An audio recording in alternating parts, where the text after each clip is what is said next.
there, folks. Welcome back to another Genshin Impact video. Today, we will be taking a walk through the Masquerade of the Guilty. This video is quite long. I'm very sorry about that. I know these videos have been pretty long, but they are an archive for the story of Genshin. Anyways, I hope you all enjoy today's video, and I hope you have a great day.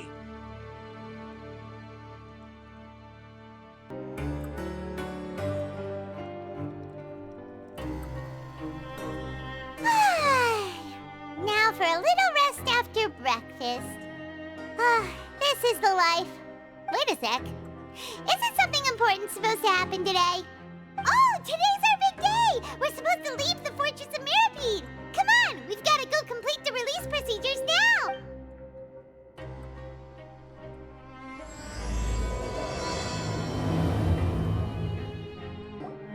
Please, sign here. This document will be effective immediately upon signing, and you two may exit the Fortress of Mirapede via the regular channels. It's been so long since we've been to the surface. Let's hurry up and... Huh? What's happening?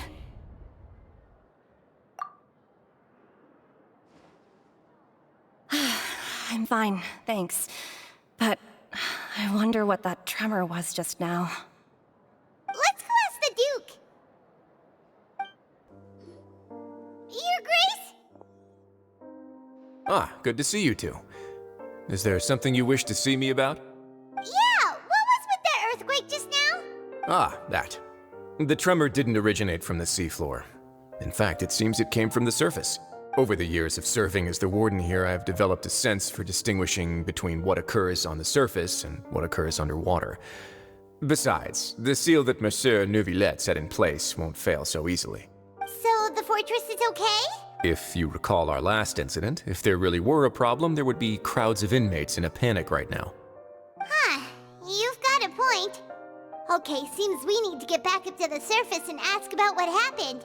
By the way, do you know what day it is today? I believe today is this month's pipe cleaning day. Wait, seriously? Ah, yes. Have you completed your release papers? Yep. It's you two. Are you leaving now? That's right! Today is our last day in prison! But now that Paimon says that, it doesn't feel like we were confined here. It's actually been pretty nice. Oh yeah, Paimon feels fond of this place now. Then be sure to come back and visit. I'll miss you. If you've signed the release papers, then you're free to go. The guards will escort you out. You're not going to see us off? I knew you'd ask. All right, sure. Let's go. Well, you actually agreed. No worries, you must be busy. Paimon was just joking. Ah, so you do have a polite side, I see. After being down here for so long, I imagine you must feel like you're lacking companionship. Shall I come along too? Yeah, don't worry, we'll come back to see you. Paimon really likes the cafeteria here. The chefs sure do know how to make good grub. I hope you won't be here as convicts the next time I see you. We'll do our best to stay out of trouble. Well, it seems our work in the Fortress of Mirapede is finished. That's the end of another chapter in our journey. And since Neuvillette was the one who asked us to come here, we should probably go report to him now. Next up, the Palais Mermonia. You're going to see Monsieur Neuvillette? Please pass on our kind regards. I'm sure just your regards will do, no? I believe it would be the polite thing to do. You're right. I've heard the Palais has been terribly busy these days. Tell him that I hope he hasn't been overwhelmed by the recent string of troubles. The Palais Mermonia sure is buzzing with activity today. Halt! Huh? Oh, it's you two. Apologies. Monsieur Neuvillette did say you'd be welcome at any time. Excuse me, would you mind helping me take a look at this report? I'll be right there. Sorry, I've got my hands full here. You can see yourselves in. Everyone's so busy. Seems a lot has been happening.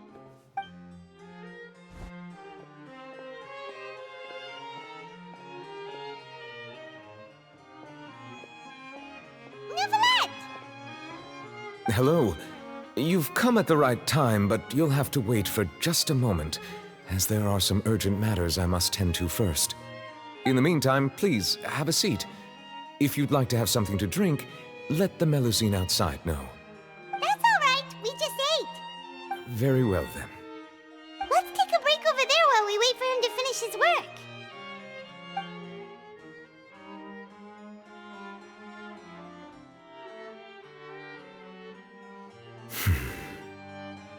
All right. That should wrap things up for now. Are you done with your work? Yes, sorry to keep you waiting. Today should be the day you were released from the Fortress of Meripede, and it appears that you have managed to complete all the release paperwork. That's right, and we came here to see you right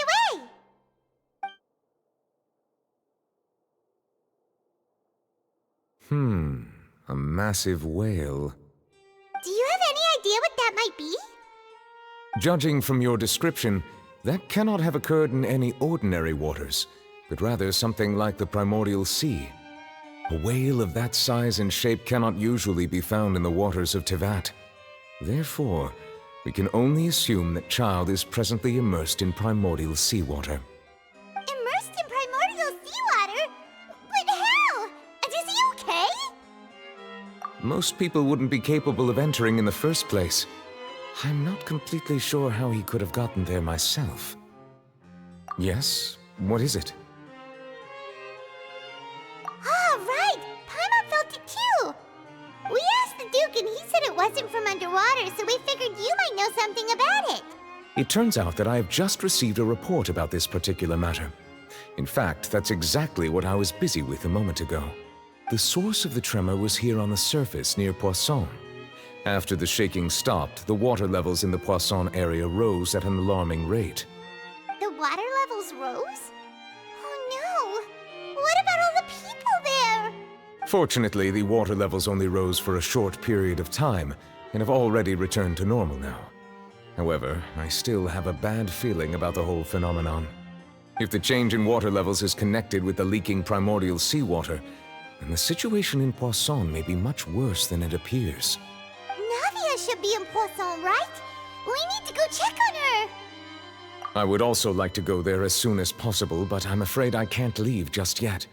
We must immediately formulate disaster prevention plans for the surrounding coastal areas to avoid potential catastrophes. I'll have to ask you two to go to Poisson first. I'll meet you there to check on the situation once I finish things here. There's no time to lose! Let's get going! Please be careful.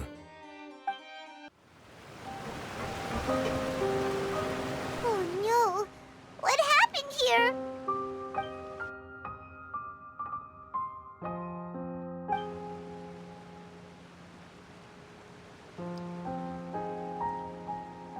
Navia should be around here, right? We need to make sure she's still... Paimon means we need to check on her.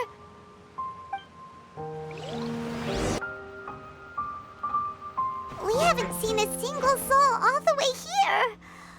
Oh, this is getting scary. What will I ever do now?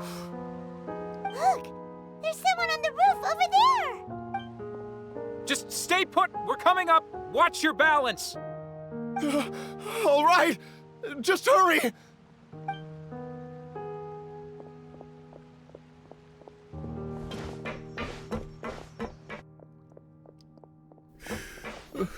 I'm not young anymore.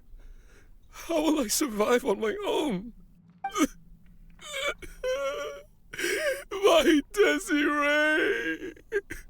Oh, he looks pretty sad. My leg! My leg! How could this have happened? It hurts! Just hang in there. Help is on the way. You can hold my hand if it makes you feel better.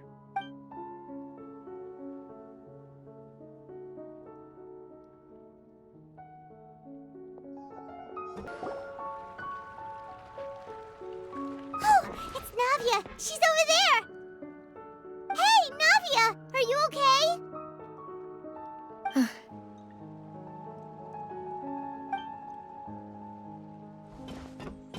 You're here. situation in Poisson, so we came as quickly as we could. Yes. As you can see, the water level suddenly rose. It caused quite the disturbance, in fact.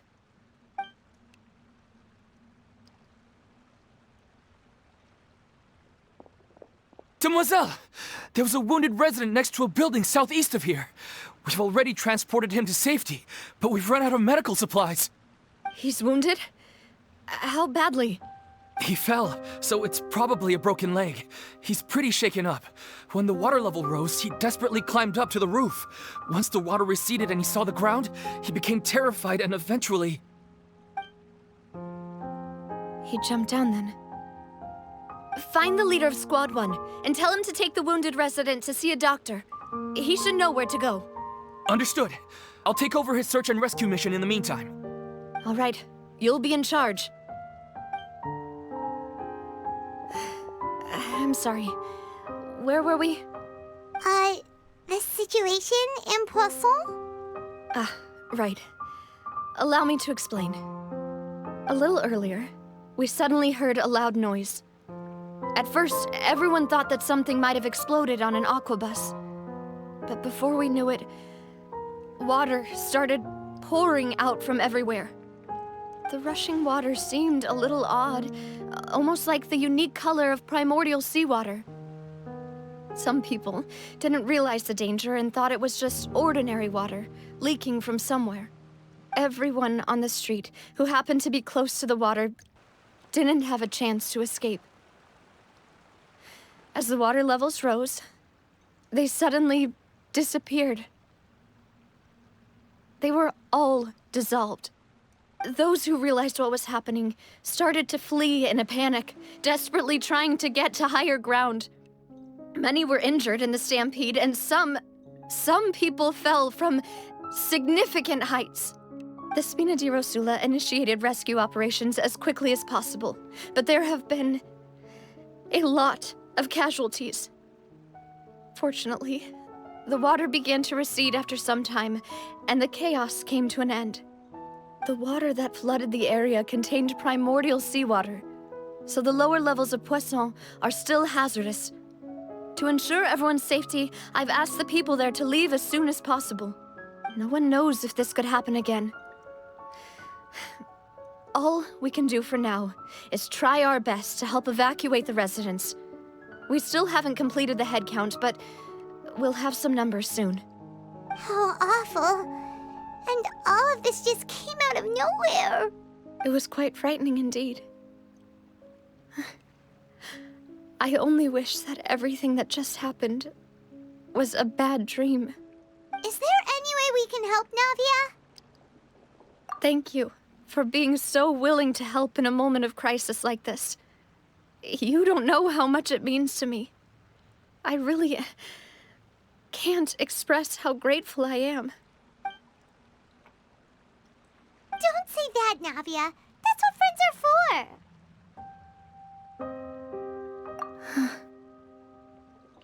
Demoiselle! We've got a situation here! I'll be right there. Sorry, I need to go for now. And off she goes. Seems it might be a while before she can take a break.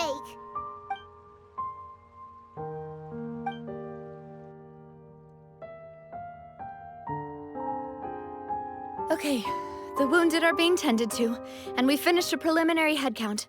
More support has just arrived, so I suppose I finally have a moment to focus on my own matters. Of course, we should remain ready for anything, and continue doing our best to rescue others. I'll be sure to have everyone at the Spina di Rosula ready to render assistance. Traveler, Paimon, would you two accompany me to my father's grave for a moment? Huh? Right now? Thank you.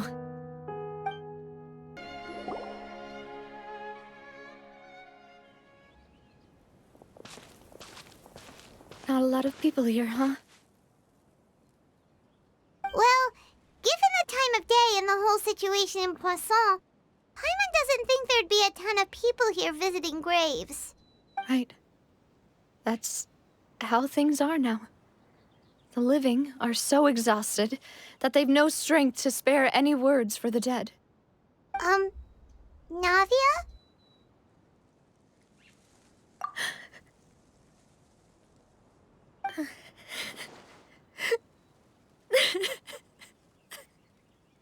Navia, what's wrong? Sorry. I just... Malus and Silver. They won't ever come back here again. What should I do, Papa? Huh? What happened to them? Everyone agreed on the rescue plan, but still, I was the one who initiated it. They were helping evacuate the residents, but they couldn't leave in time. And they were caught in the seawater.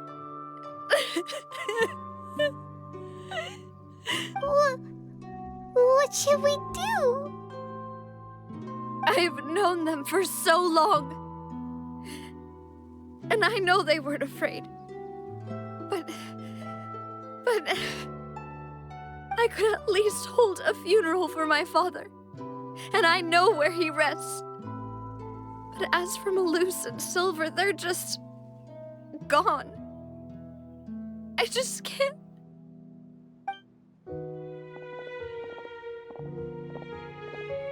Everything looks so clean after it rains.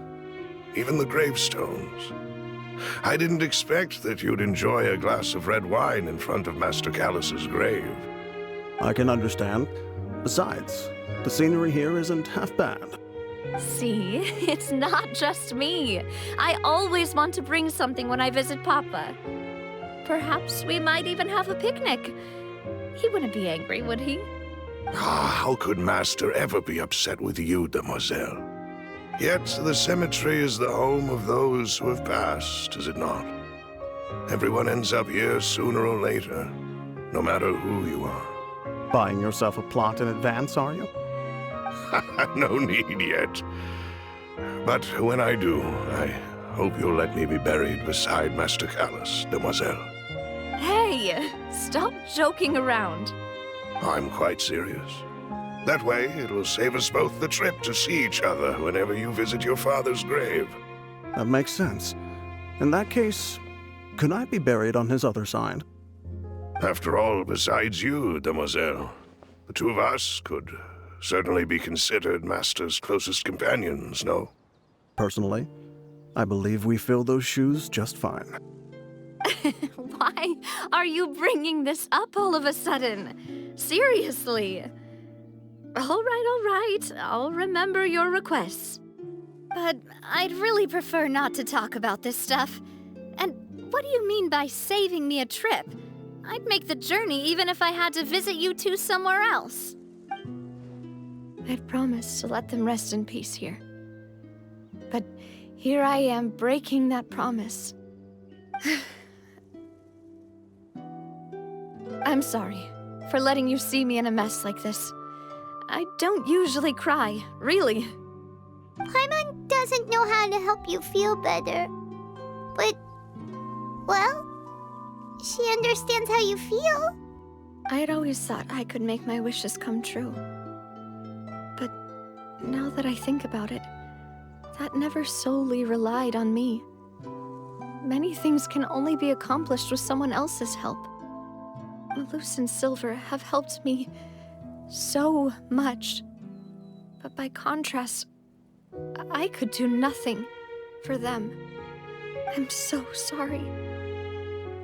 You can spend as much time as you need here, Navia. We'll stay with you. Thank you. Right now, you don't know how much that means.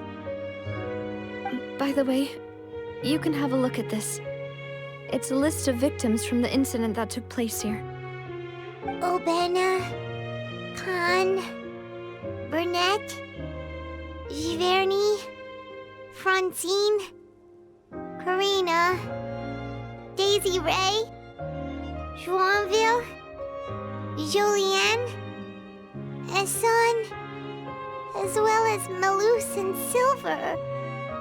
So, everyone else is safe. But still... It's okay. I know what you're thinking. And you're right. We lost Malus and Silver. But we were able to save more than we anticipated. The overall outcome indicates that the cost was worth it. Right! Don't think that way, Navia. One person might be saved at the expense of another, sure, but that isn't something we should ever consider a trade. Malus and Silver were not the price for saving anyone. They're heroes. You're right. Thank you, Paimon. What you said just now was pretty amazing, actually. I'll remember your words. Oh, really? Seems you've become more eloquent in the time since we last met. The knave? What are you doing here? Is everything going well on your side? Yes, my people are carrying out the mission according to your request. All the residents of Poisson have been evacuated, and we're preparing to relocate them to higher ground. As for these supplies, we have everything taken care of. There is no need to worry. Thank you very much. Wait, do you two know each other? We just met recently. Right, Miss Navia?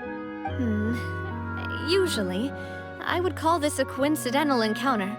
But that doesn't quite fit this time. Besides, it never even crossed my mind that a Fatui Harbinger would come looking for me.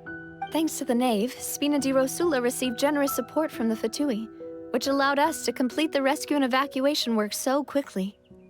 Mutual aid is essential to fostering positive developments. We were already in the area, in any case, so it was nothing. That said, I must say that you're a lot sharper than you let on. I'm sure you understand what I mean. I apologize for all the ways in which I tested you previously.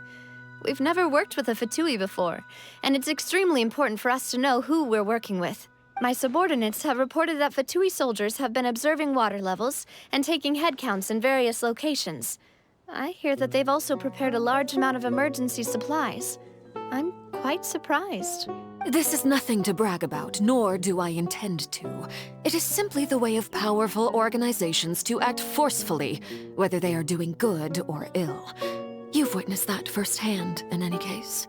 As I've told this traveler before, I know of the prophecy, and I intend to prevent the impending disaster.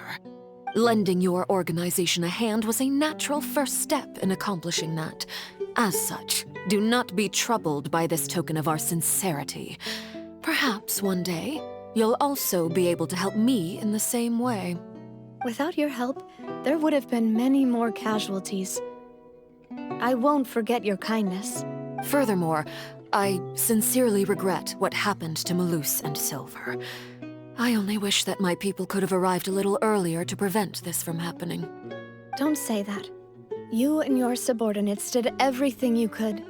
As Paimon said, Malus and Silver didn't choose to sacrifice themselves for any specific person. And they weren't the price paid for other salvation. They chose to become heroes themselves. I've never liked hearing people put it that way. It's like trying to relieve pain by saying some noble-sounding words. But right now, there's nothing more suitable. They really did become heroes. You're right. I'm sorry for your loss, Miss Navia. Water is life to Fontaine's people, and it also spells disaster. It's no wonder that people always say that prophecies represent fate. Fortunately, I've never been one for such opinions. So, you're one who will try to change fate, then? Of course. That is why I'm going to Hotel Bouffe de Thé. I still have some things to take care of, and the children need my attention. By the way, Traveler, Paimon, one more thing. Alright, then we'll just... Huh? This isn't right. Paimon thought you would ask us to walk with you for a moment so you could tell us something in private. That is a clever and useful conversation technique, which I do like to use when necessary. But there's no need today. It would not hurt to have Miss Navia listening in. Traveler, I'm sure you remember that I said we could work together when we had the chance. You and I both know that there may be issues with the Primordial Sea. Previously, it was the Fortress of Meripede's sluice gate, and this time it was the water levels in Poisson. These are both signals. Indeed. Allow me to share the latest intel I've received from the House of the Hearth's intelligence network with you. During some recent investigations, a child claimed to have discovered some ruins near Poisson. The ruins date back to ancient times, and seem to be worth investigating in many ways. Judging by the dating of the ruins, they may be related to the prophecy and the coming crisis. The situation is becoming more urgent, so any pertinent information will prove extremely precious. My people initially came to prepare for ruin exploration. Unexpectedly, this disaster struck, and at present, we're all busy prioritizing the rescue effort. So that's why the Fatui were already in Poisson. I wanted to take the children along, but unfortunately, Linny, Lynette, and Fremine have all been dispatched to higher ground to assist affected residents. Linny told me that outside of the house, the person they trust most is you, which is why I want to give you this task. The House of the Hearth's members see each other as family, but Linny, Lynette, and Fremine said that they also see you as such, even though you are not from the house. I'm sure you already understand how earnest they consider their friendship with you to be. Oh, that somehow makes Paimon feel kinda happy. The intel I just shared about the ruins could fetch a high price. But since the children consider you family, it's only natural that I freely share it with you. Got it! So all we gotta do is go to some ruins, right?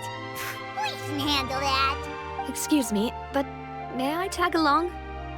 You wish to join, Miss Navia? But are you sure you're up to exploring some ruins?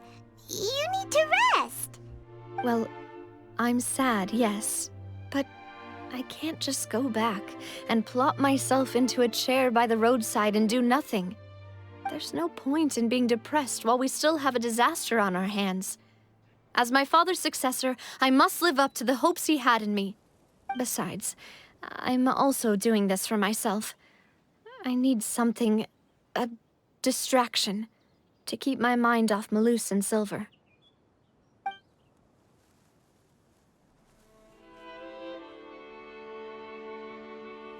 Since you put it that way, I have no objections. What do you say, traveler?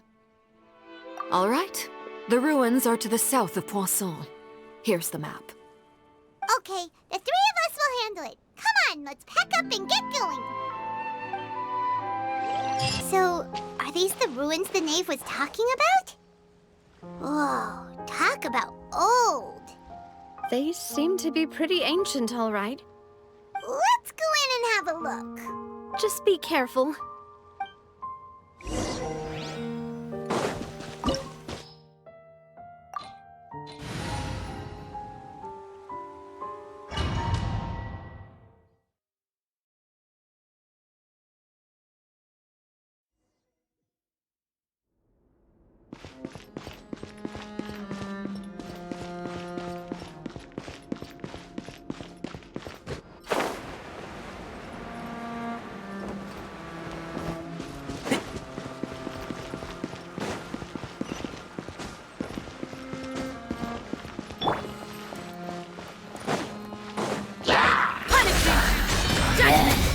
I'll protect us. Power that ended height! Can't see? I hear everything!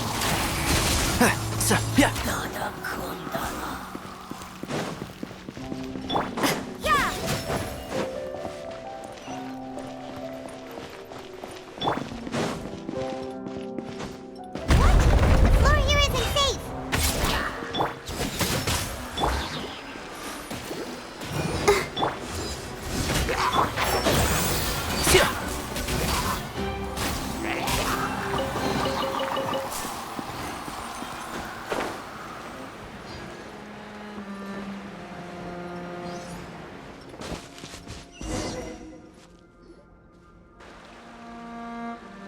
this place has also been contaminated by primordial seawater.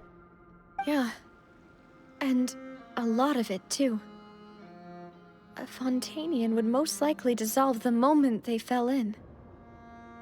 Right! You can't go down if there's primordial seawater. It's too dangerous, and it won't be any help for you to just stay here. Don't get by my wrong. We're not saying you're useless. It's just that... No, you're right. I can't do anything in this situation. I'll leave this to you.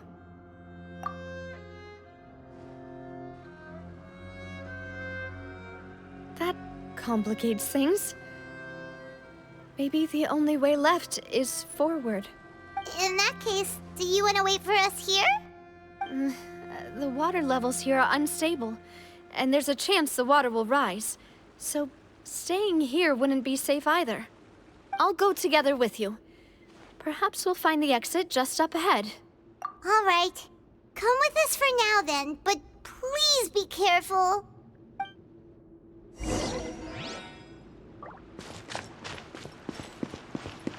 Oh no, it's a dead end! Let's try climbing over from the side.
Wait! There's something wrong with this bridge!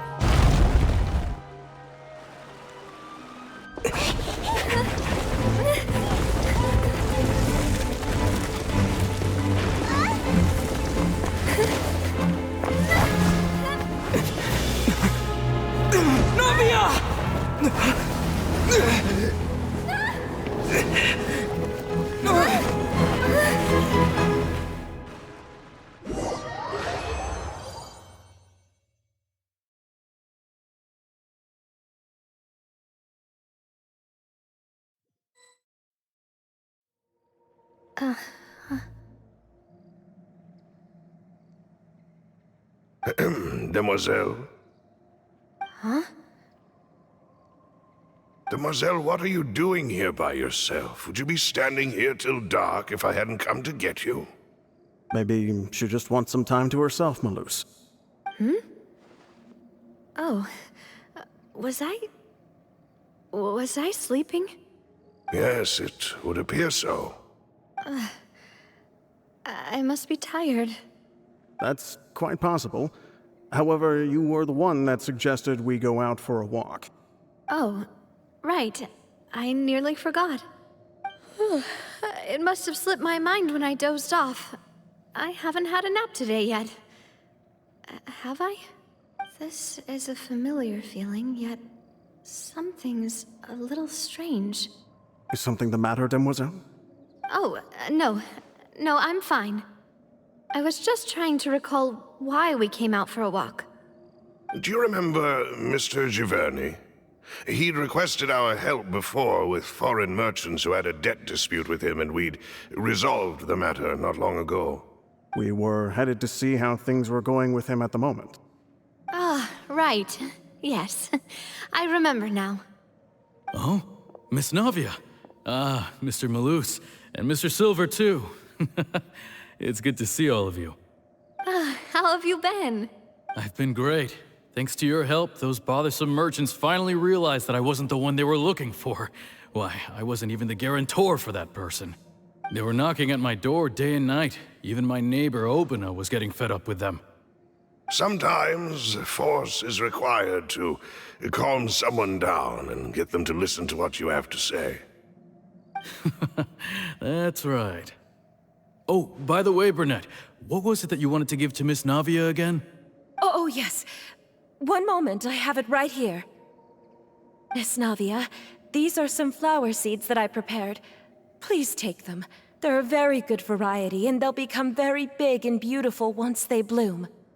I don't know what we would have done without your help, so this is a little token of our appreciation. I hope you won't refuse. Ah, did you cultivate them yourself? Thank you so much. I'll certainly take them. Malus, we do still have some empty flower pots at home, right?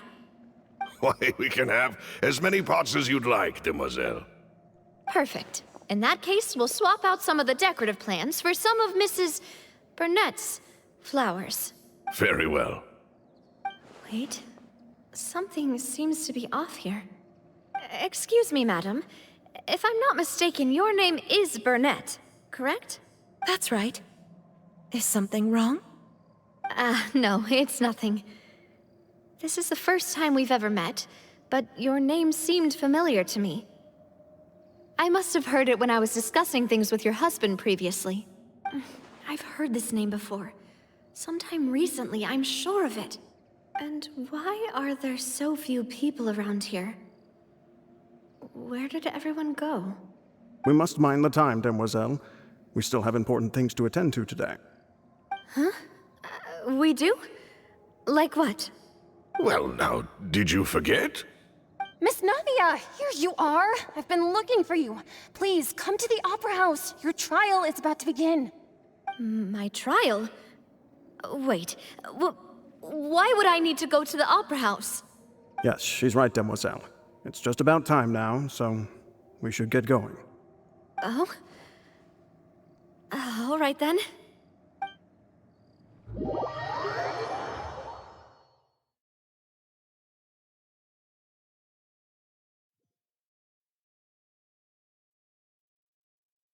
Look, it's Navia! She's here!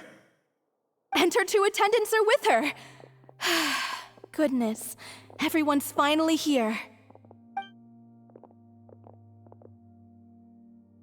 There sure are a lot of people here to see the trial. And they all seem to be oddly excited about something. I even know some of these people. Karina, Desiree, Joyville, Jolien, Essen. Why are so many people here? And why do I have no recollection of this case? And as for the judge... huh? Where's Monsieur Neuvillette? Please sit in the defendant's seat. Don't worry, Silver and I shall accompany you. All right. But are you sure you can stand behind me? Typically, it wouldn't be allowed, but today is an exception. Hey, what kind of place do they think this is? Come on, do they have any idea what they're doing? Seriously. Enough with the whispering!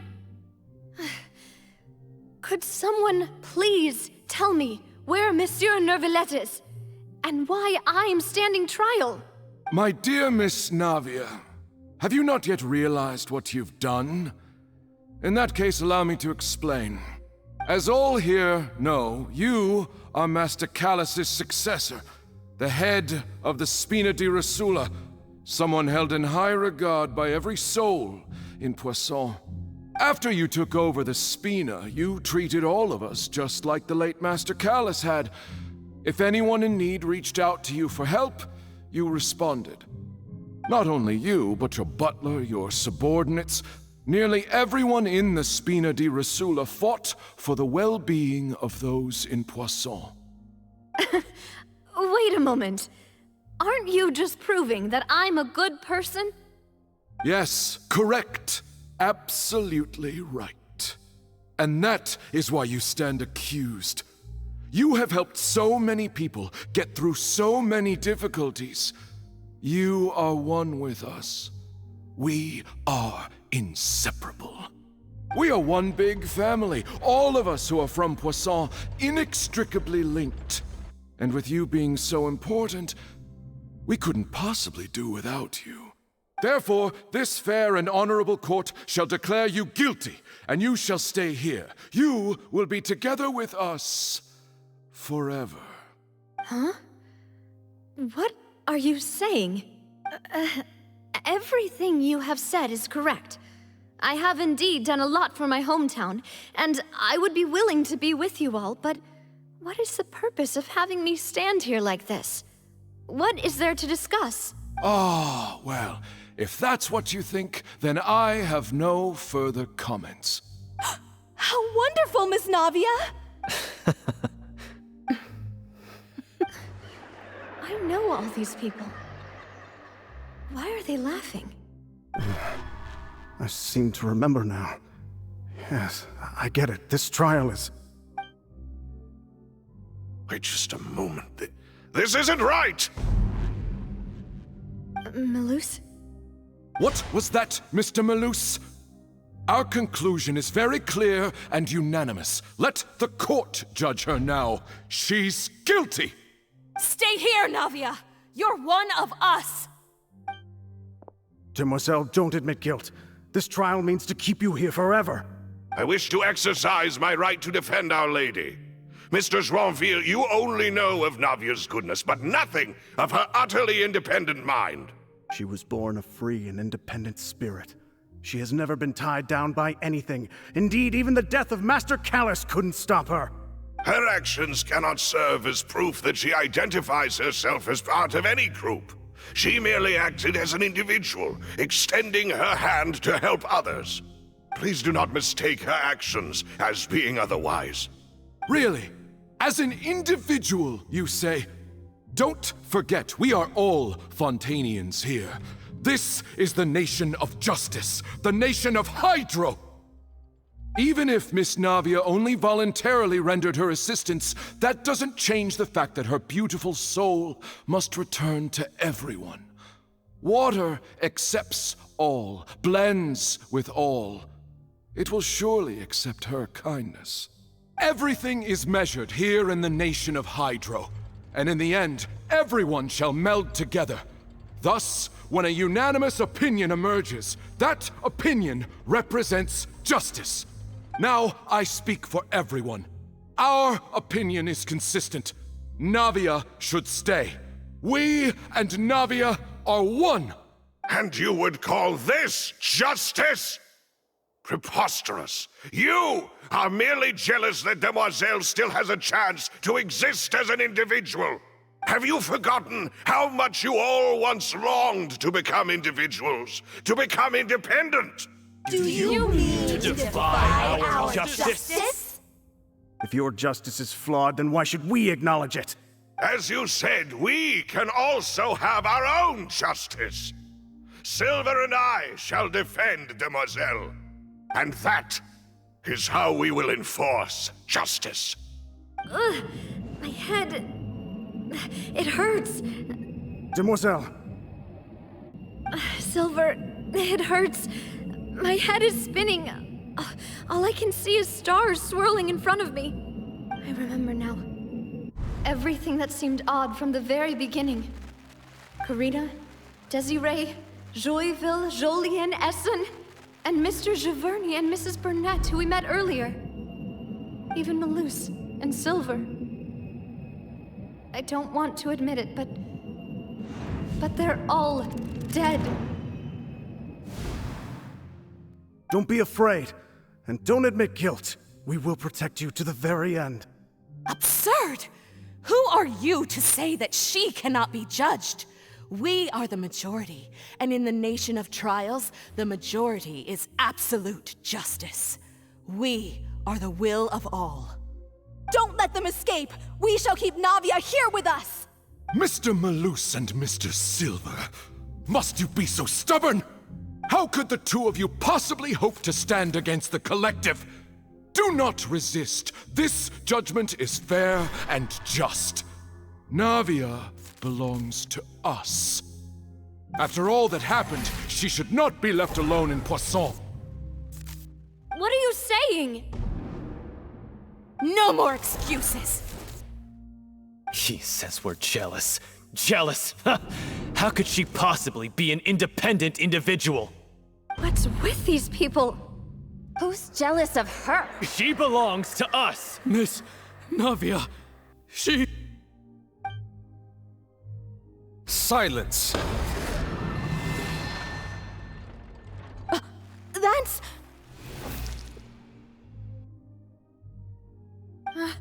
Monsieur Neuvillette! Such commotion is prohibited in the court.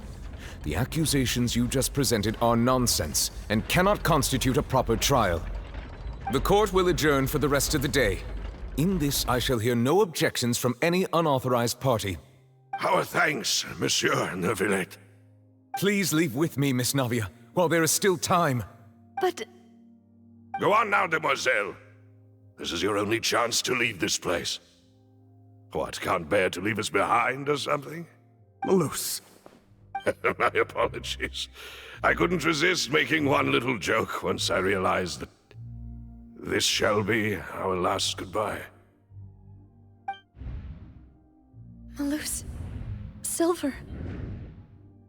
Quickly, you must come now! Goodbye, demoiselle. Farewell.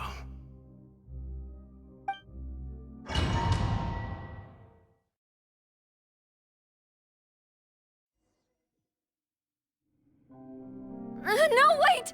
Just a second! Navia? You're awake. Good. I must have been dreaming. Malus and Silver were still alive, and they were defending me at some insane trial. It looks like you're all right. Did all the sad feelings cause you to have a nightmare? Paimon could give you a hug. The ruins you were exploring suffered a cave-in. When I arrived, I found you falling toward the water. You were just about to be dissolved within, but I...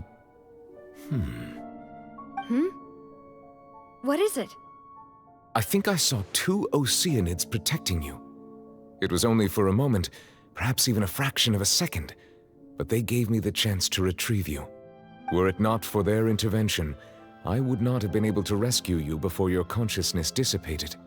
Wait, did you say Oceanids? You mean like what happened with Vache? Perhaps those 2 Oceanids were the people you saw in your dream.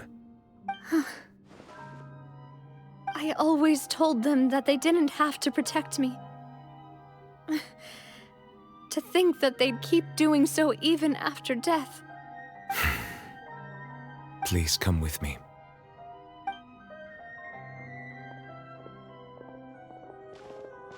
Neuvillette, are you okay? Oh, I am quite all right. Perhaps there's something we could chat about?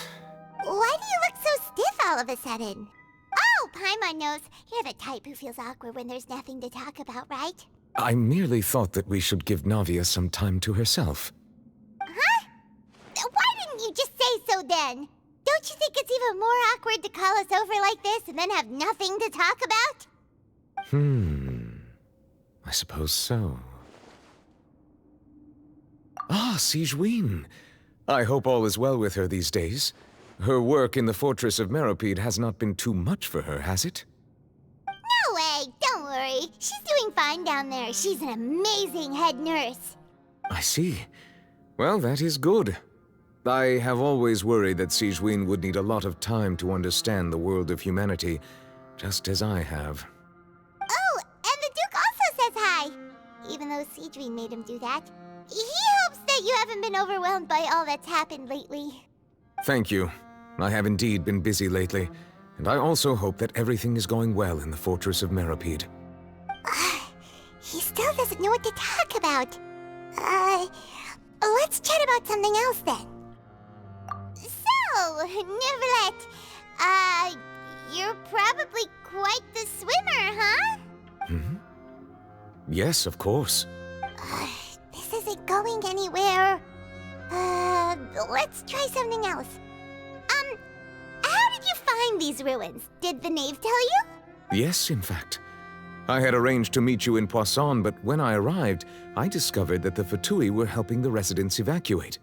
They had even transported a large quantity of supplies to the area. Amid my astonishment, I ran into the knave, and we had a chat. She informed me that she had asked you to investigate the ancient ruins here. Yeah, we originally planned to meet up with you, but we thought you might still be busy with all those official documents. We didn't think exploring the ruins would take very long, and who would have thought you'd wrap things up so quickly?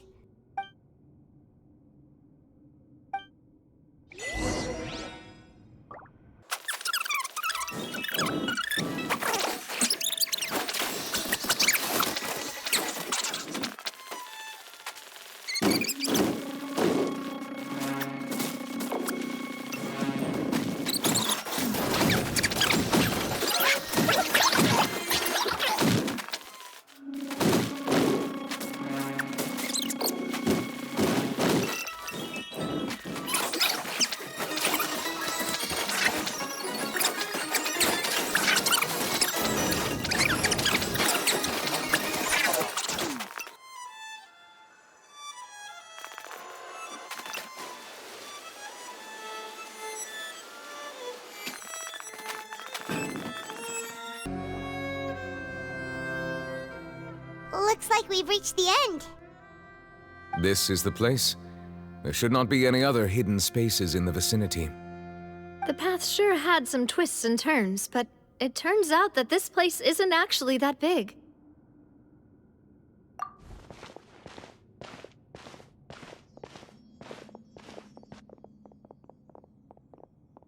Stone slates? It seems like they were put here as an offering. Could we take them down and have a look? Perhaps we should just leave them be for now. There are 4 locations in total, but only 3 stone slates. The slate that should be in the first empty spot is missing. The surrounding walls also show signs of damage. There's something written below. Let Paimon see. Reason dictates that this nation be destroyed. I shall record the history of its future here in its past. Say what? It feels like someone left these slates and these words here for a purpose. But does he mean that Fontaine should be destroyed? That would fit the circumstances dictated by the prophecy, yes. Indeed, the slate's contents correspond to it. Take the second slate, for example. There's a person kneeling here. She seems so dedicated. And there's a whole bunch of other people behind her doing the same. She's facing this... what is this? Some kind of island in the sky? And is that Lady Farina in the third image? Did the Hydro Archon fall into the water? And is that a ring of people around her? Paimon doesn't quite get it. Are they all in the water? The fourth image. I know this one. This exactly matches the content of the prophecy. The people will all be dissolved into the waters, and only the Hydro Archon will remain, weeping on her throne.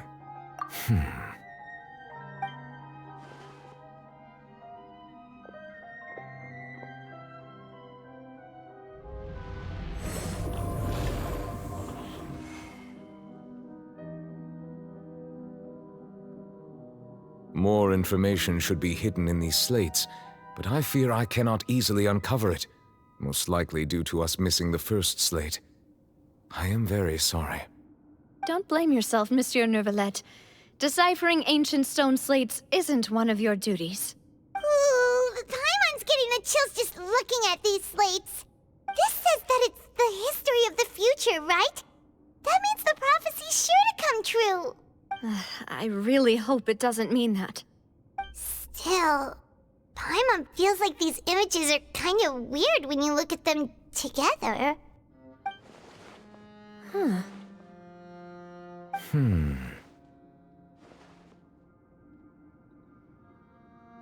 That's right!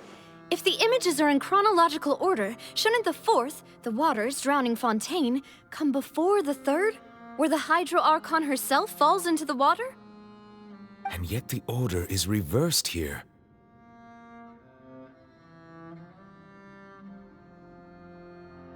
If we go by timing, Lady Farina only emerges in the third image. That means that the person in the second image might be the previous Hydro Archon. Egeria, then. I had never met her, but her appearance here does match the records. The previous Archon kneeling before the floating island in the skies, as if confessing a sin. Did she herself commit that sin? And if not, why would she be in such a posture? Also, I'm still wondering why these ancient stone slates are here at all. Judging from their contents, could this place be the origin of the prophecy? Does that mean that someone, or some people, once saw these slates? But who would have created these slates and left these words here? It seems that any further clues will have to come from Farina. In that case, there's no time to lose. There's nothing else to be gained here, so let's head back first. Yeah, we better get somewhere safe for now.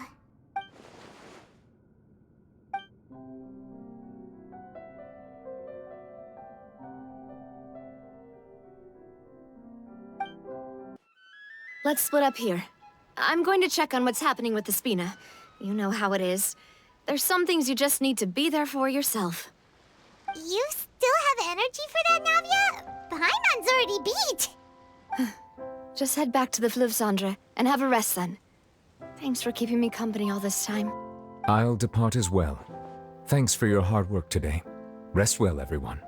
Traveler, I will go talk to Farina tomorrow morning to ask about the stone slates. I'm sure that you're concerned about this matter as well. If you have time, drop by my office.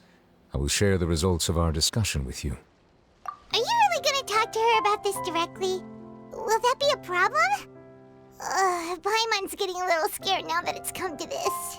She has long been harboring secrets and will not give them up easily, which makes it all the more my duty to ensure that she understands the present situation. All right, we'll leave it in your hands then. You're probably the best person to talk to her anyway. I will be carefully considering my words tonight. Traveler, Paimon, our safe house at the Fleuve Cendre is always open to you as ever, so please don't think you're an imposition. All right, I'll be on my way then.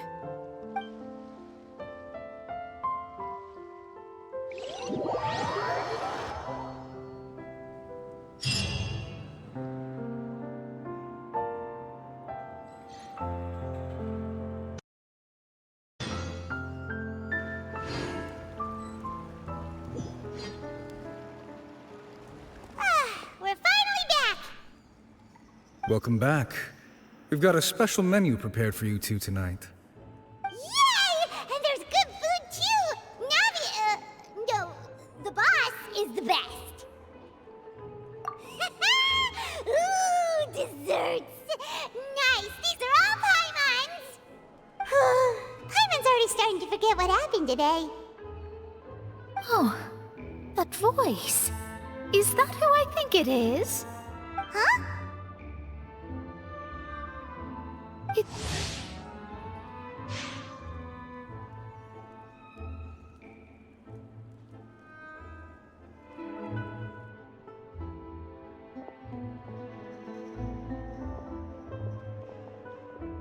Mona?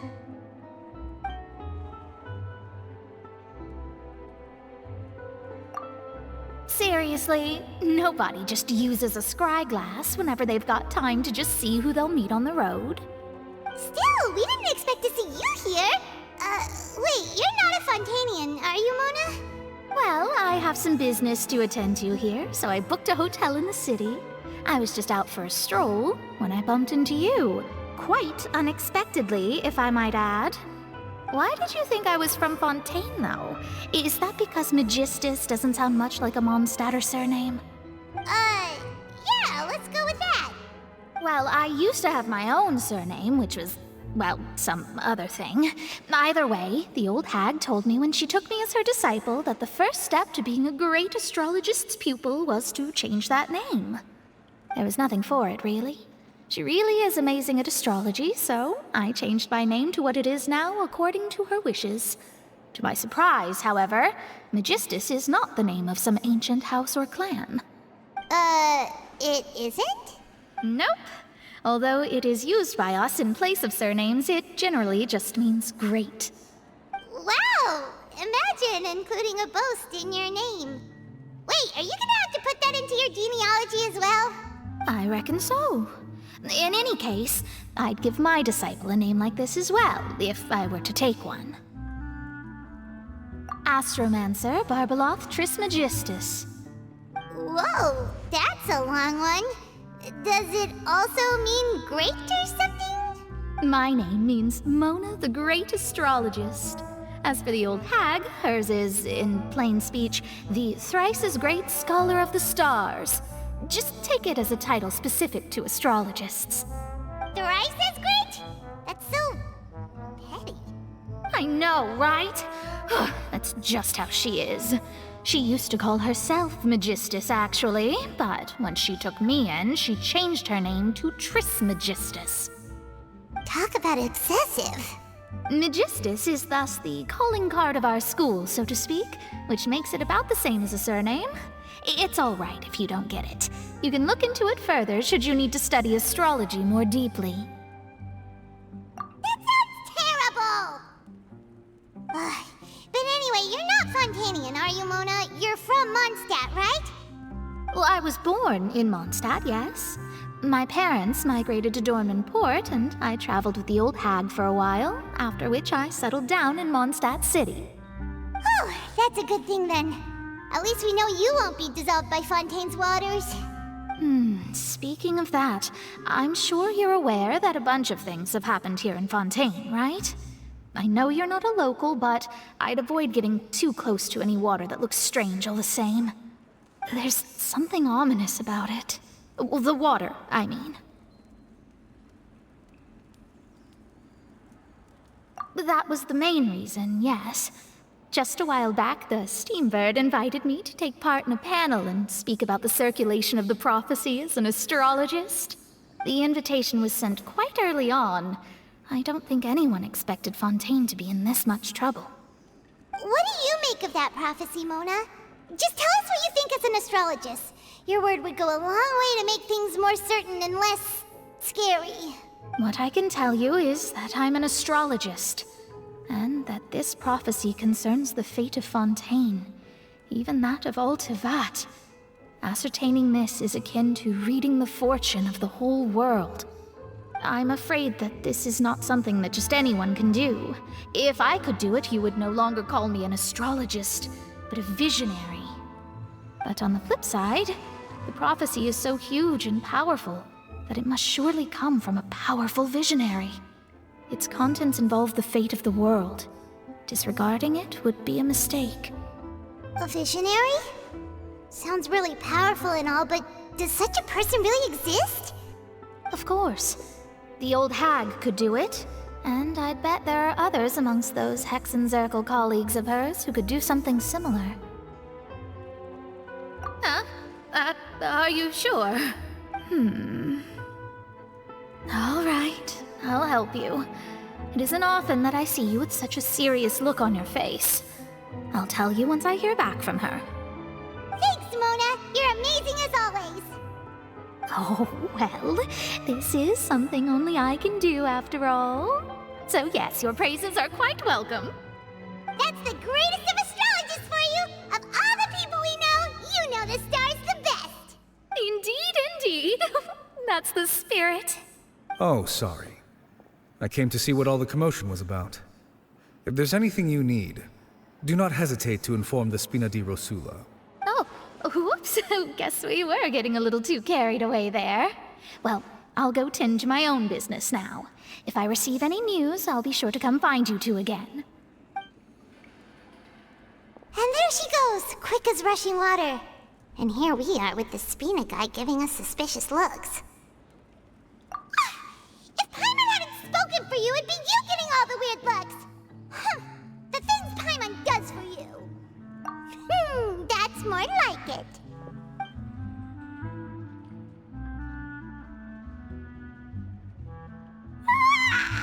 Good morning.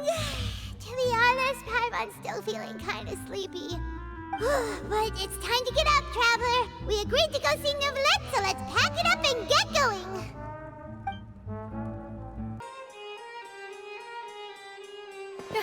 You're here! Finally! Is something wrong? Monsieur Neuvillette and Lady Farina, they seem to have gotten into a dispute. Please go see for yourself.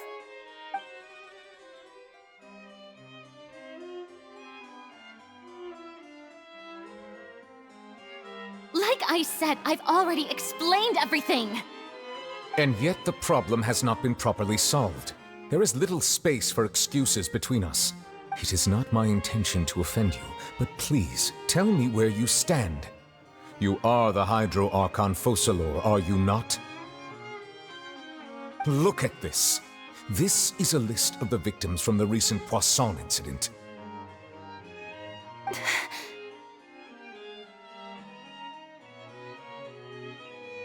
You mean... they're all... We did not arrive in time to avert this disaster, and I will not have it happen again. I will say this once more. You must tell me everything you know. Yesterday, I found 3 stone slates in some ancient ruins near Poisson. Do you know anything about those? Seriously? You're questioning me like this is a court case now. I don't know anything about that. But you found them in some ancient ruins, you say? That's correct, which is why I came to ask you some questions. There should have been 4 slates, but one of them was missing. The other 3 feature different images that seem to correlate to the prophecy. The prophecy? The second of these slates depicts the previous Hydro Archon Egeria kneeling before a floating island in the sky, as if confessing something. Do you know nothing of this either? I don't. I've never seen such slates. I'll ask you again. Do you really have no information regarding the previous Archon? My deciphering of the slates indicates that the Hydro Archon Egeria once had to confess to, or apologize for, a certain sin. If anyone would know about it, it should be you. All gods don't have the same secrets, you know. She was herself and I'm me.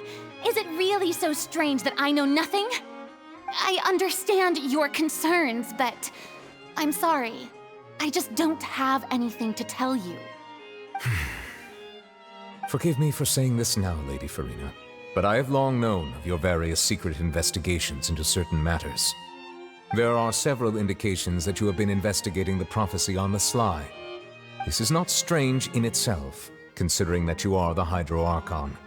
But it is strange that you should also claim to not know any of Egeria's secrets, as well as do nothing following your inquiries. You have never been as superficial as you have presented yourself to be, nor are you a fool. And yet, your behavior is very inconsistent.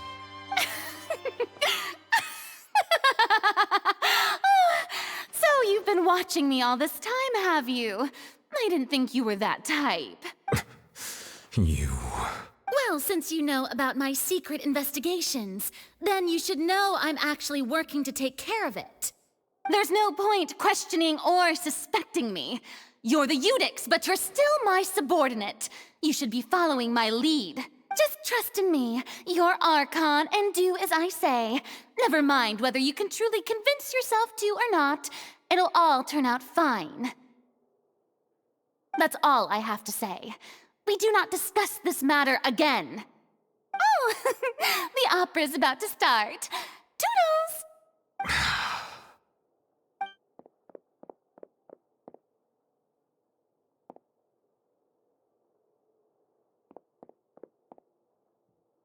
Did Farina not notice us standing by the door? Wonder what's up with her. She was smiling. She didn't seem in the mood to care if we were listening in or not. I assume you've been outside for a while now? Oh, you noticed. Seems Farina didn't even realize we were here. She was in a great panic, though I cannot discern the reason. Our discussion reached impasses time and again, a state of affairs that we cannot allow to continue. Still, I do not understand. Dialogue is the basis for understanding, so why did she keep refusing to engage?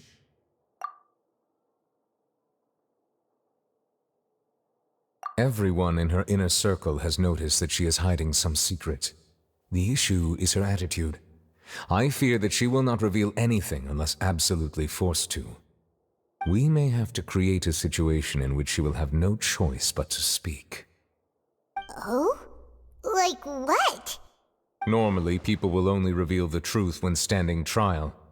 Perhaps we must have the Hydro Archon experience just such a scenario. But Farina's seen so many trials, and she's really good at dodging questions. How do we make sure that she won't just slip away at the first chance she gets? We will need to consider this thoroughly, join forces with various parties, and then do what we can. If at all possible, I would prefer to recuse myself from this affair, but we must prevent the prophecy from coming to pass. This may be cruel to her, but all Fontaine is in crisis. The information a god possesses is too precious, and so we must take a chance on this. But who will lend us their aid to do such a thing?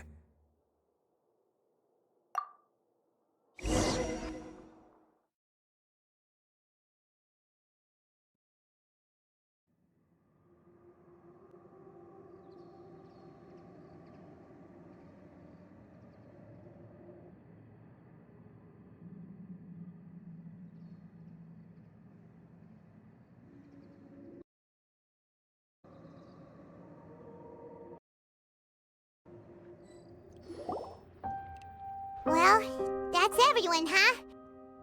Speaking of which, it was pretty smart of you to think of hiding here. Poisson was just involved in a disaster, so it's presently devoid of people. That naturally makes it the best choice. And here you are drinking tea like it's the most natural thing in the world, huh? That's what family should do. Sit and enjoy a leisurely time together. It's nice to enjoy tea here, you know? Care for a cup? Lend me your ears, everyone. Or perhaps one of you might like to start us off. How about you, friend? Me? No, I don't think I can. Then, how about you, good sir? I fear that I will cause the mood on this boat to become as somber as it is in court. Well then, I guess we're lucky we've got a local like me to organize things. Wonderful, the spotlight at last. I guess I'll be facilitating things from here. That was a little long-winded, don't you think? Oh, you might be right. Anyway, to cut to the chase, our friend here, the Traveler, has brought us together to discuss something. As for what that is, well, let's start by saying that we'll be pooling our efforts together to create a series of traps. Oh, how intriguing. Well, it's just an expression, really. One that I just learned from Chlorand, and used on the spot. So, let's invite her to explain in detail. A round of applause, please. Huh? Didn't you say that you would be facilitating this? Oh, come now. Your work doesn't involve much public speaking, right? This is a good chance to practice.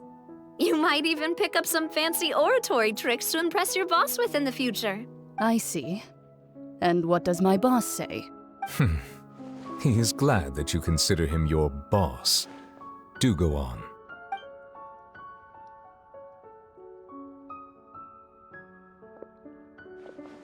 In that case, do any of you have experience hunting? Not that I recall. Fremine and I once used a wooden stick in a basket to catch wild rabbits when we were younger. As for Lynette, Oh, right. You were sick that day, weren't you? I've also gone diving to catch some fish before. Does that count? I'm afraid not. You may or may not have heard. but Fontaine once played host to a group known as the Marechaussee Hunters. Though that was their name, they did not hunt animals, but rather various monsters left behind by the ancient dynasty of King Remus. Today, Fontaine's monster population has already thinned greatly, so the hunters have blended back into society, taking up arms in other lines of work. They even left a unique methodology of hunting in their wake. A trap comprises of the following components: bait, a trigger, and a containment device. Sometimes a lethal implement will also be necessary to deal with the prey. So, if we were to build a trap together, right now, what would you choose to build it with? For me, I would prefer something basket-shaped. Pigeons and rabbits will see the bait and naturally enter the snare. Our line of work requires a deft hand, and we're some of the best in the industry, so you can count on our techniques. You used some of those techniques while moving the people of Poisson, didn't you? My subordinates mentioned that you even performed some magic for the bawling children. Yes, and I even managed to gather some intelligence in the meantime. I'm quite the multitasker if I do say so myself. I'm afraid I can't claim that as my strong suit. I prefer more stable methods, like placing bait in the water and waiting for the fish to come within reach. That's the kind of method I would count on. Calm and steady. Exactly the kind of person who would catch loads of fish. And I can be their assistant. With discretion, I'm sure. I'd probably use some sort of mechanical animal. Papa once bought me some small clockwork squirrels, mice, and such. When placed in the forest, they can attract others of their kind. I remember that you liked those too, didn't you? I did. And that would be a good way to go about it. If they're realistic enough, animals of the same kind will follow them all the way to the trap. What about you, Monsieur Neuvillette? I fear I do not have any related experience. That makes sense. You usually solve problems directly, without the use of any such tricks. But I do have one more question for you, Monsieur. If we were to create a trap now, how would you design it? I would like for it to be effective, but bring no harm to the prey. A more gentle trap would be ideal. Kind, as always. However, our intention doesn't necessarily change the containment device and the type of implement we need. If we wanted to kill the prey in one strike, we would need a powerful implement. However, that also goes for prey that must be captured and safely contained. Wait, why's that? Only a hunter who's a true expert at subduing their prey can snare it without harming it. The line that divides life and death is often exceedingly thin. So are we going hunting together? We hadn't thought of seeing ourselves as hunters. It kinda works, but maybe it's still not the best metaphor. If our means of capturing and dealing with our prey is to put them on trial, then the hunting metaphor is actually quite accurate. But we shall require much more courage than any hunter to judge a god, a being whose seat is an exalted throne. Oh, so that's what's going on. Sounds very interesting.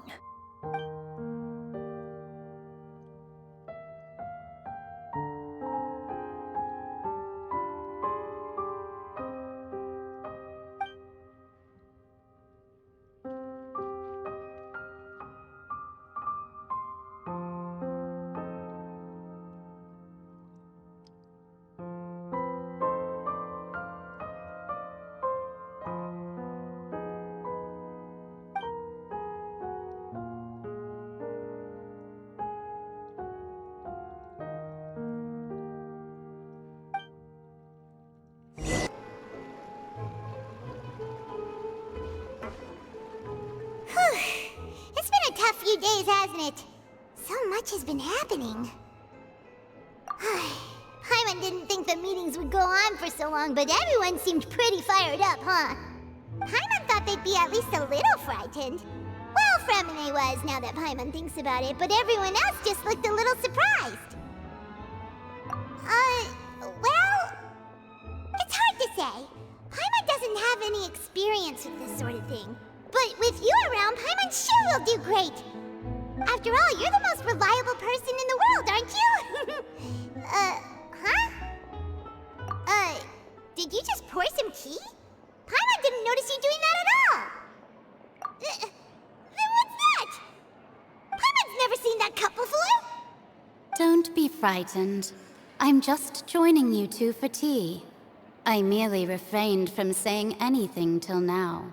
Who's that voice? But there's no one here! Ah, have you forgotten me already? Wait, you are familiar. You're the voice we heard from the sky in Sumeru! The voice from the sky, I fear that description is wrong. Though, not completely wrong. You're feeling lost now, just as you were feeling previously. I sensed that confusion and thus came to you. Guiding people is an irresistible hobby of mine, after all. Consider me a passerby, just accepting a commission from my friend's disciple on a whim. The prophecy. Yes, what has been prophesized will be fulfilled. What? Then is there any way we can stop it? I believe you have witnessed a failed attempt with your own eyes. Can everything in Teyvat so easily be changed? Ah, so you've caught on. Just as prophecies are usually only the future as seen from the perspectives of the gods, could things be happening in hidden corners where the gods' gaze does not fall? Are the things that you shall see different from the fate that the gods perceive? What is she talking about? It all sounds really impressive and important and stuff, but it also sounds kinda scary. I believe that you understand, right? Some things are insignificant, but others you must reach out to change. Ultimately, fate shall serve as your only guide, no matter what will happen in Teyvat's future. All you need to do is to play your part. This was good tea, by the way. Thank you for your hospitality. Well, that'll be all for today. The voice. It's gone.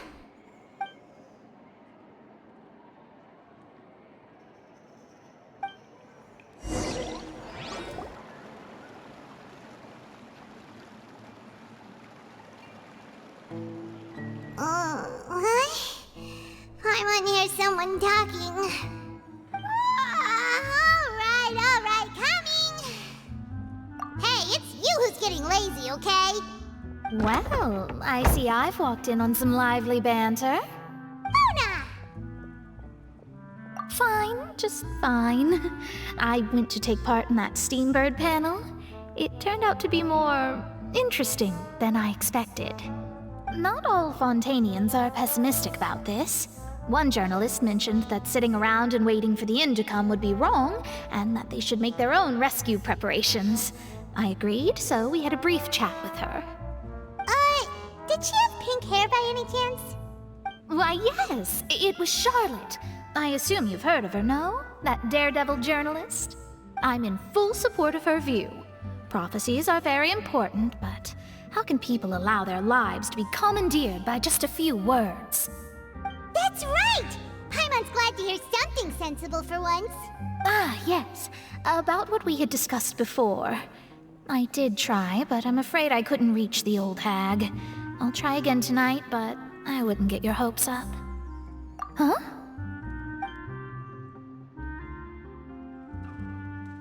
Goodness gracious. Are you serious? She said that even the god's gaze has blind spots. Pretty bold if you ask Paimon. Most people would believe the gods to be all-knowing, right? The Hexen Circle members are certainly anything but ordinary. As for the mage named N, the old hag has mentioned her a few times. She said that N's sense of direction is incredible, and that she loves guiding those who are lost. But I've never met her, and if she were still alive, she'd be... Well, suffice it to say that the hag's at least a few hundred now, and N's been around for longer than that. Whoa. The Hex and Zirko sounds like a scary group. But they must really stay in shape to live so long. Their abilities alone are pretty terrifying. If she came to see you personally, then the problem you're facing must truly be of great importance. Well, it's not like Paimon could understand anything she said. Yes, she was quite cryptic, but I suspect she means that there is still a way to turn things around. She didn't say when or what that would be, though, so perhaps it is something that you cannot know right now.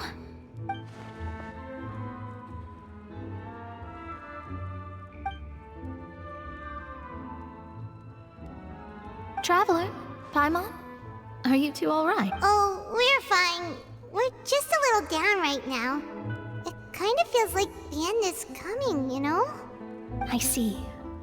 I feel that same sense of desperation, too. I guess you could consider me someone who has often witnessed fate. So far as I have seen, it cannot be swayed. But even so, I still hope for, and believe in, miracles. Astrology is eternal and rational, but fate may not be.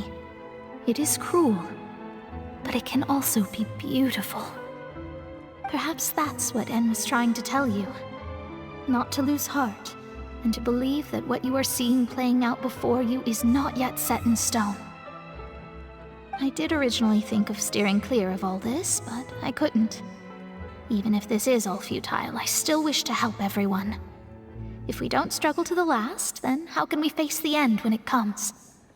Huh. You do have a point. There I go, talking about astrological principles again. Sorry about that. The moment I start talking about work-related stuff. I need to get going. It was worth trying to comfort you, even if only a little. I believe that you'll help those who are struggling in the same way I did. I suppose that might be why we always seem to meet by coincidence. Paimon feels kind of moved by what Mona said, but also kind of sad too. Hey, Traveler, Paimon suddenly feels like going outside for a walk. Let's go. Huh? Our names are written in this newspaper. What's going on? Let Paimon see! The underwater stronghold, the Fortress of Meripede, has continued in its noble autonomy, but that does not mean that others cannot interact with it. My recent attempts to enter the fortress bore little fruit. Huh. Guess Charlotte still hasn't given up on that. Thus, did an Outlander friend become the focus of this report, a blonde adventurer with their white fairy legends trailing in their wake. It is said that this mysterious traveler once visited the underwater fortress. So while the fortress's interior remains a mystery behind closed doors, do not fear, for the tales of the traveler contain surprises in spades. Journalist Charlotte's biggest scoop yet, the Traveler's Trail, World Walker. Huh. Charlotte took so many awesome photos of us and we never even noticed her. She hasn't been able to get a hold of anything at the fortress, so since we're easier to find, she's using us as the subject matter instead? Ugh, seriously? Well, fine. Those headlines and photos do look cool, so Paimon will forgive her this time.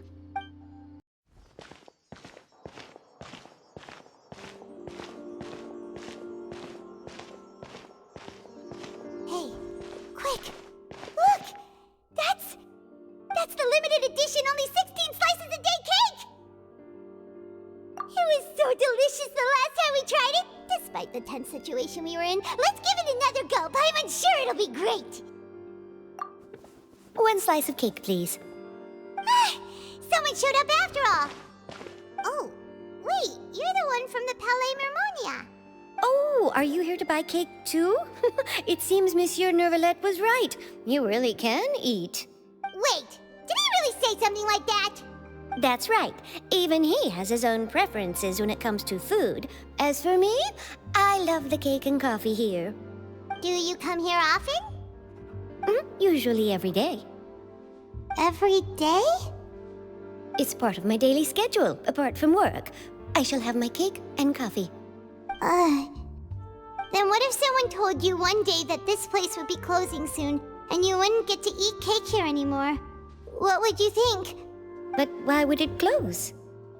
Well, Paimon doesn't know either, but maybe the waters will rise tomorrow.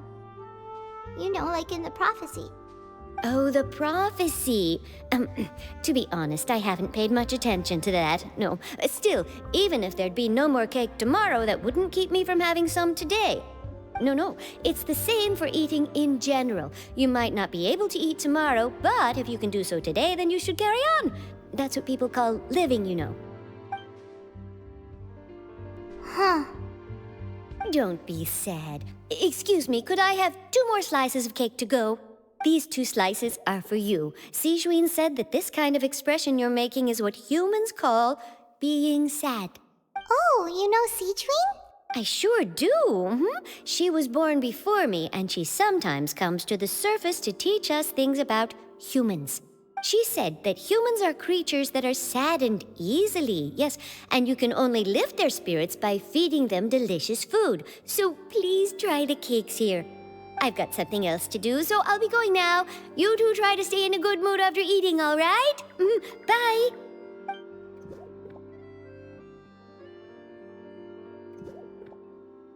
And there she goes. All right, let's dig in. Paimon's sure this cake will be delicious. It's more delicious than last time, and the flavor gets even better with a sip of tea. It sure would be nice if we could come again tomorrow. Sure would be nice if we could always eat delicious food here. Wow! If it isn't the Traveler and Paimon! Oh, have you seen the article I wrote about you? Ha! You've got some nerve! You just used us to make some quick mora! Oh, you needn't worry about that. I heard that you were in Poisson some time back, so I sent you a letter to discuss just that. It appears you didn't receive it, though. It's all right, though. I've set aside the amount intended for you. I've even set the table with some food. Really? Oh, you're the best! You're almost a little too easy to win over, Paimon. If I were a journalist with ulterior motives, you'd be in trouble now, you know. Oh, Paimon knows you're not like that. Still, what brings you here all of a sudden? Were you looking for me? A friend of ours met you a while back, and when she mentioned it, we thought of coming to see you. Her name's Mona. Ah, so you know Miss Mona as well. She's a guest columnist for our paper. Really good one, too. She's so young and already such a brilliant astrologist. So she mentioned me? What did she say? She said that you're a real daredevil of a journalist. Nice.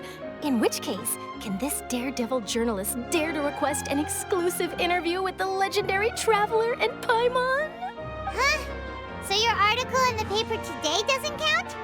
Oh, of course it doesn't. That was more like live photography. What I'd like to do is dive deeper and ask you to talk about the things you've seen and experienced. Yeah, are we even qualified enough? Why not? If I say you're worth an interview, then you're worth it. But not right now, of course. I'll need a few days to prepare. Oh, in that case, we'll just chat when you have the time then? Oh, so that's a yes? Ooh, splendid! I'll tell the editor-in-chief immediately. I'll have to apply for lighting, a venue, some props, and... Whew, so much to get done now. Talk to you later. Wait, Charlotte, Paimon's still got a question for you. And what's that? If, just for example, Fontaine were to be flooded tomorrow, what would you do today? Huh, that's the prophecy you're talking about, isn't it? I mean, I do hear about it often, but I've never once thought that the day could be tomorrow. If you're seriously asking, then I might try and think of a way to leave Fontaine. Oh, but I'm still a journalist first and foremost. That means I have a duty to be reporting from the scene. And secondly, I wouldn't forsake my homeland that easily. From what I've seen, most people don't know what they'd do should the worst come to pass. In truth, it might be better just to behave like normal rather than worry over such an end. So in all likelihood, I'd probably still be prepping at the office for that interview of ours. I know what you're thinking. That sounds a bit sad, but I've always believed that it's best to do what you enjoy. Just think about it. If this nation really were to be suddenly destroyed tomorrow, but I still successfully finish an exclusive interview with a truly unique person. The story I would wind up writing would truly be timeless. And then do you know what I'd do? Well, I'd write that story, send it for printing, and use messenger pigeons to get copies out to the various nations as soon as possible. I'm not a dreamer, nor am I a workaholic, but I do love my job, and I'd be proud of leaving such an article behind. I guess you could say that I was born to be a journalist. But anyway, that's my answer. And on that note, I'll get back to my preparations. That's so nice. All of a sudden, Paimon actually kinda envies her. Anyway, let's go and take a look at the sea, shall we?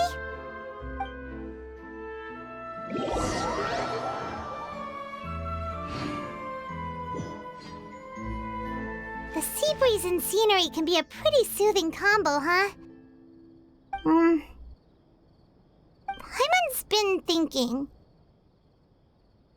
If it wasn't Fontaine, but all of Tevat that would be destroyed tomorrow, where would we go and what would we do? No, Paimon should ask, if you could choose, what would you like to do?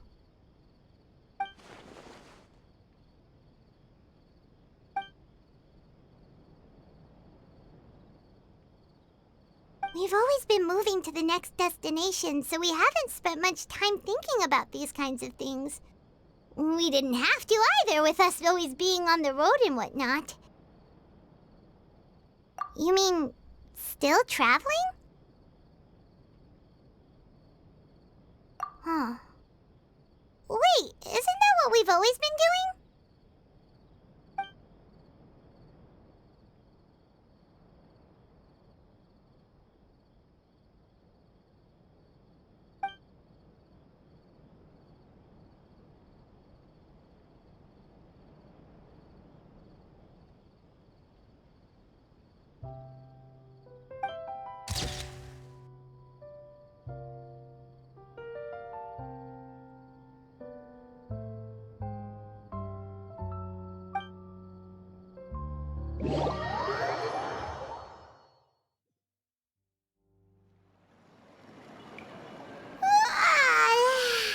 Feels like you'll grow mold if you stay here long enough.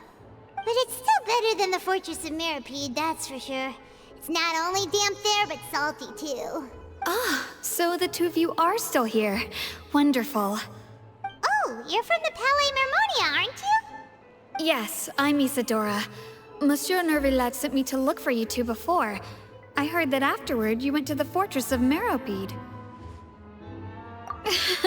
Not at all. I'm well aware that you're friends of his. Actually, I'm here to pass along a message from him. Yes, inside the Opera House. The Maréchaussée Phantom has declared the incident a small-scale riot. A riot? Well, that said, I don't personally think it was that serious. Lady Farina was watching a performance at the Opera House, and while she was resting during an intermission, some other audience members suddenly started harassing her, loudly accusing her of doing nothing about the prophecy crisis. And before she could respond, others started to join in. The crowd continued to grow, and protests against the Hydro Archon started to break out. So people have started to put the blame on Farina. Guess they finally found an outlet for the pressure they've been under due to the prophecy. I agree. People will naturally rely on gods, as is customary. But the moment people feel threatened, gods are also the first to be blamed. So what happened after that? Is Farina okay? Seeing that the situation was spiraling out of control and that further argument was pointless, she claimed that she'd gotten tired of this and left in a hurry. The Maréchaussée Phantom had their hands full maintaining order and did not catch where Lady Farina had gone. Only when things had stabilized did we realize that she had gone missing. So, you mean she's still missing? That's right. The Maréchaussée has dispatched many people to search for her, but we don't have any leads yet. That said, I don't think there's much to worry about. She is a god after all. Even if she were to fall into the hands of rioters, what could ordinary people do to her? Good. Monsieur Nervillet sent me to tell you about the situation, but he didn't say anything else. Don't worry, this is more than enough to go on. Thanks for keeping us informed. Is that so? Well, alright then. In that case, you two take care. I'll be heading back to the Palais now.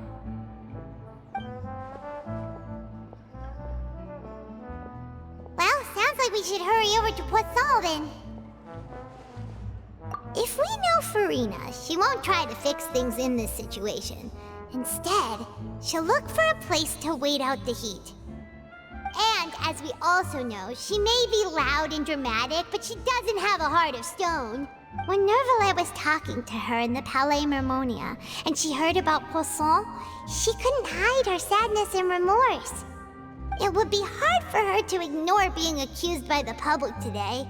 Paimon thinks Farina's probably taken the opportunity to slip away to Poisson and try to relieve the sense of guilt that she's feeling. Huh. Well, what do you think? Paimon knows the answer, of course, but Paimon can do the analysis to back it up, too. Cool, huh? In that case, there's not a moment to lose. Poisson, here we come!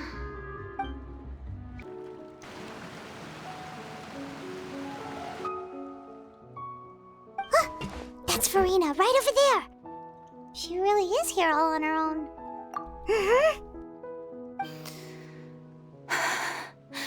Should I just give up? This is all meaningless. What was meant to happen did happen after all. Everyone's dead. I'm sorry. I am so sorry. Give up, Farina.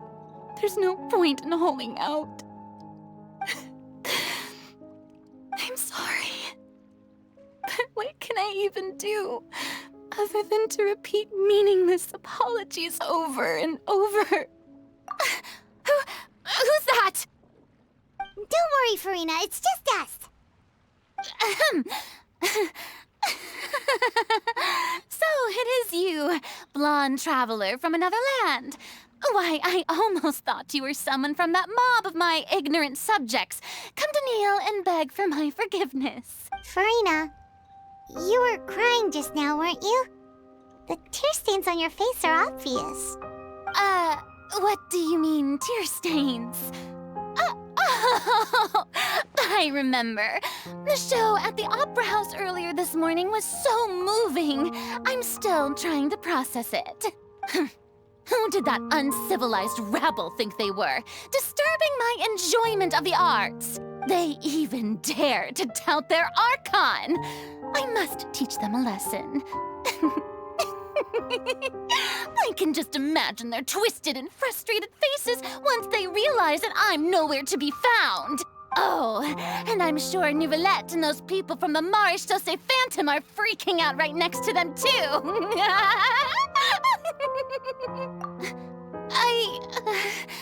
Of course not. Hey, there she is! The Hydro Archon's over there!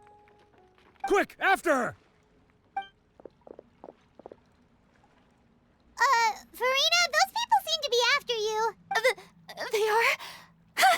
They're just some rabid fans who want to cut the line because they haven't been able to meet me in person, aren't they? That's against the rules. I can't let them get their way. Farina just ran off! Quick, we have to catch up with her!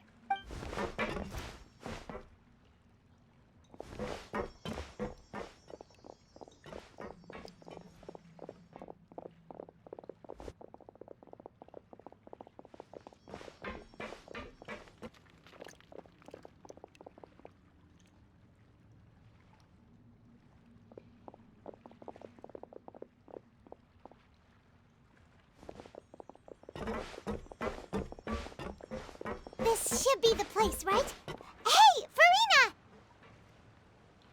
There's a good hiding spot over here. Quick, come to Paimon before the rest of them catch up to you. What?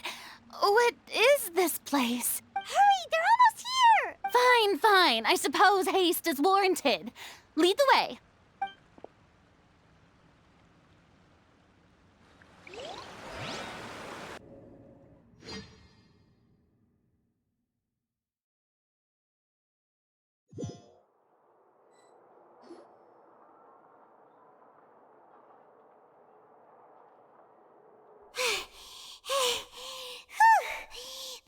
exhausted.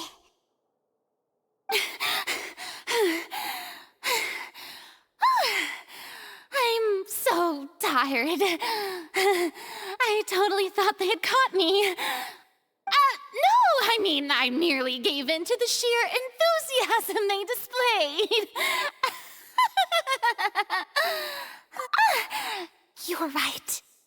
Yep, that's a good girl. What's happening? The ground's shaking. Is it an earthquake? Yeah, a quake of this kind preceded the flooding in Poisson, didn't it? It can't be. It's happening again. Well, there's no need to worry too much about that. Novelette's made some emergency plans, so the evacuation should go a lot smoother this time. Yeah, I hope you're right. But the people of Poisson, they've already...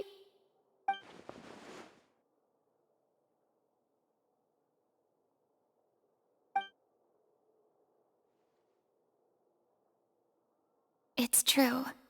I've been investigating the prophecy for hundreds of years.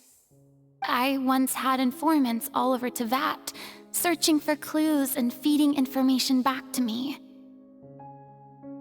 I've tried all kinds of ways, too, to hold back the sea.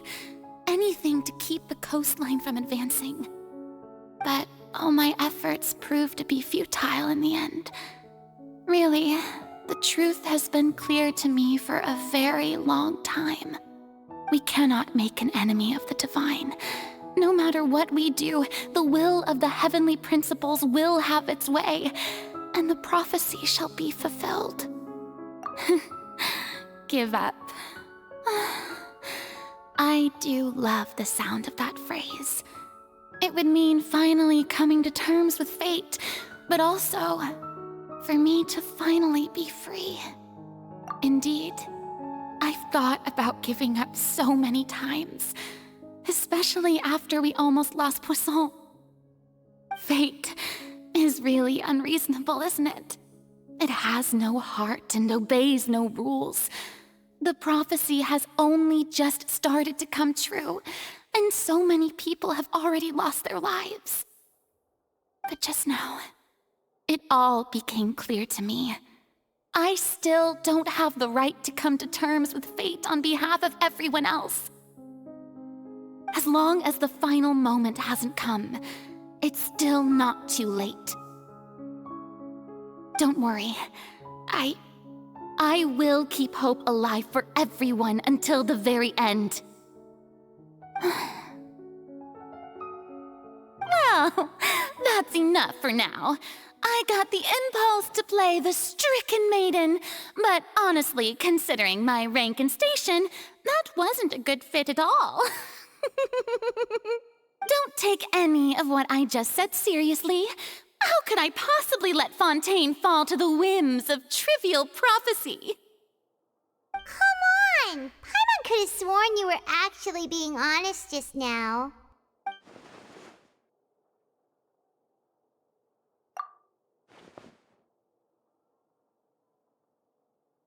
Share my burden. That's impossible. It was fated right from the start that this would be my duty alone.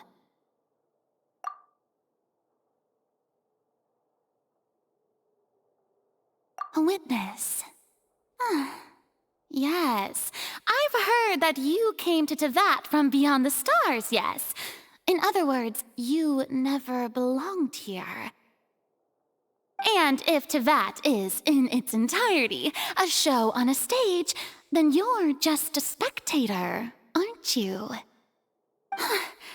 If that's the case...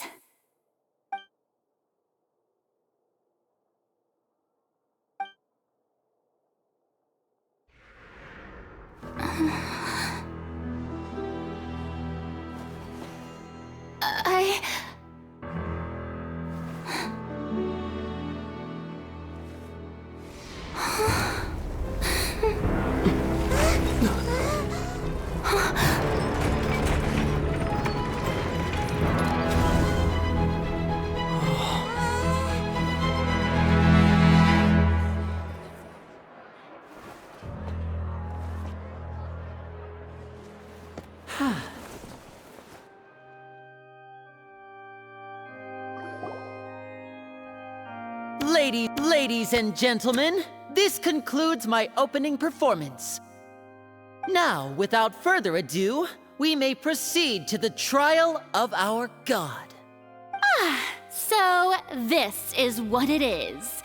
Yes, you deserve praise for the effort you took to raise the dramatic stakes. Do not forget, however, that I am Focalor, the god of justice, the embodiment of justice itself. Does it not strike you as even the least bit absurd to bring the very concept of justice to trial? May I interpret these words as your refusal to stand trial? In that case, you will have the opportunity to defend your honor through a duel. You would draw your blade against a god?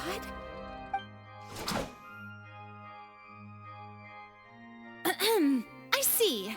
It seems like you have made up your mind.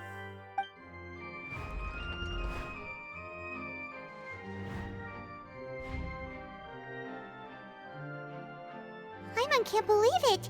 She just surrendered. What the heck is going on? Did I just see an Archon surrender to a human?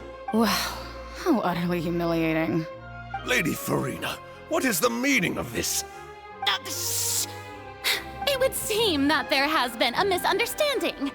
To be clear, the raising of both hands is not always an indication of surrender.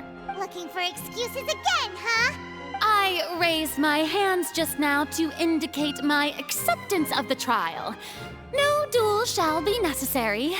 I will admit that I've been running away for a long time. I'm sorry, everyone. I was unable to protect the people of Poisson. It is my duty to stand trial for my crimes. You are not the only ones to be disappointed in me. I, too, am exceedingly disappointed in myself. But now, it is time for the Hydro Archon to show you her courage and resolve.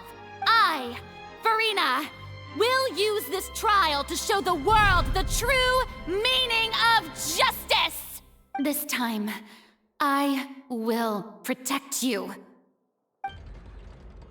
Applaud and rejoice! One of the most outrageous and fantastical arcs known to the opera epiclese is now unfolding before your eyes. Mark my words, this shall be one of the most exhilarating and brilliant shows ever to grace the stage of Fontaine! The trial of the Hydro Archon, Focalor, will now begin! Woohoo! Oh, now we're making history! Why does it feel like Farina just took over the whole thing? Like, come on! Didn't she just get forced to stand trial for her crimes? Also, even though she's still acting super dramatic, she is taking this seriously this time, right? All right, then. Who will be my opponent in this trial? The court asks the prosecutor to please take the stand. Is that so? Very well.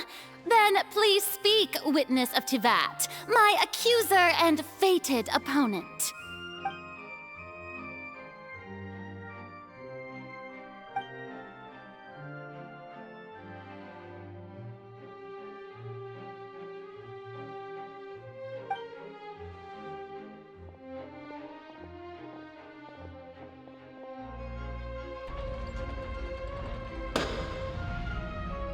Also, please allow me to ask, as a final question before the trial begins. Just how much work did you do to force me onto this stage? Well, we did do a lot of prep after the meeting that day. I can go over the tasks assigned to the Spina di Rosula, since they were rather straightforward and easy. Navia, the president of the Spina di Rosula. Most of the people who participated in the disturbance this morning were my subordinates. They changed into plain clothes and came to the Opera House as regular audience members, waiting for the perfect opportunity to incite insurrection against you. The people's resentment against their Archon has been building as more and more of the prophecy is fulfilled. A spark was all we needed to turn smoldering anger into a flame. Moreover, according to our understanding and analysis of you, when something like that occurred, you would likely flee the scene and head to Poisson by yourself. So, we arranged for a second group to lie in wait there. So, you mean the ones who scoured the settlement for me were also from the Spina? And their goal was to force you to step into the giant magic box so you may personally participate in the greatest magic performance in all of Fontanian history. That's right. That house was a magic box, rather than someone's residence. As the super ultimate version of the setup that I used when I first performed at the Opera Epiclese, the volume of the box was increased by a whole order of magnitude, and the distance it traversed was the entire gap between Poisson and Araneas. Its cargo, of course, was an Archon instead of a human. My thanks, Farina. Without your help, we could never have pulled off such an extraordinary performance. You're welcome? Of course, this performance was only made possible with Father's support. The House of the Hearth spent a massive amount of labor in Mora to pull this off. We had to select a location, construct the giant magic box, dig a tunnel, and open up a path through the water. It was a lot of work for all of us. So, in other words, the earthquake that we felt within the giant magic box was just a normal tremor from the transportation of the whole house? That's right. It wasn't a sign of another disaster to come. Then, I can guess Nervilette and Cloran's parts. You gathered a crowd, prepared a stage, and made sure that the champion duelist would be immediately ready for a fight. Also that as soon as I appeared on the stage, the trial may commence without a hitch. Am I right? Yes, that is correct. Well, Clorand, I must commend you for your courage. Only the most outstanding champion duelist in all of Fontaine would accept a duel with an Archon without flinching. Thank you. As for you, Traveler, I suppose your role was to keep me distracted with conversation once you found me in Poisson. You'd make sure that I didn't notice anything amiss before revealing yourself as my prosecutor once we'd arrived onto the stage. Oh?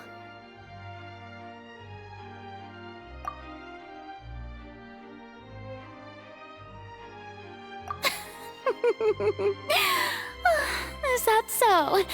Then I suppose I must have missed my final chance. It's fine. It matters not. What's done is done. The stage is already set, so there's no reason to disappoint the audience. Let's see this trial through to the very end.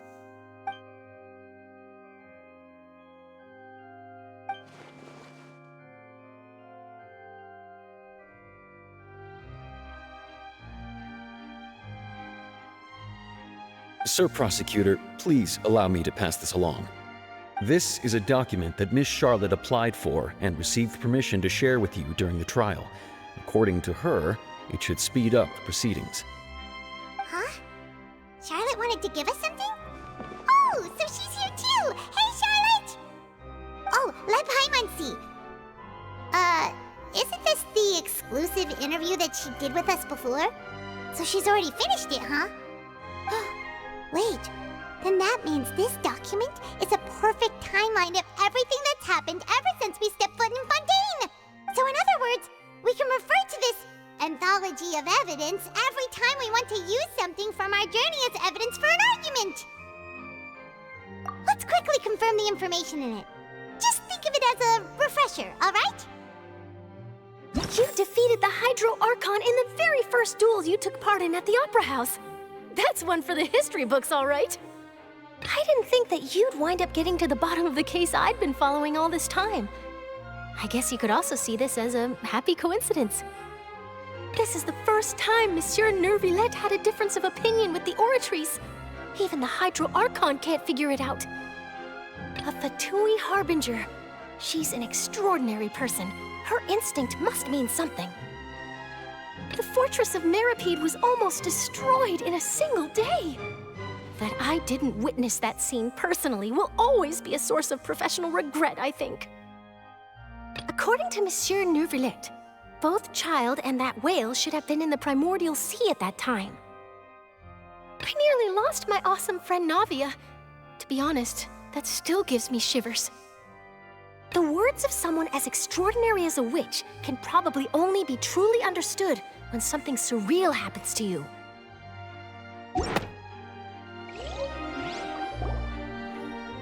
The prosecution and the defense are both in position.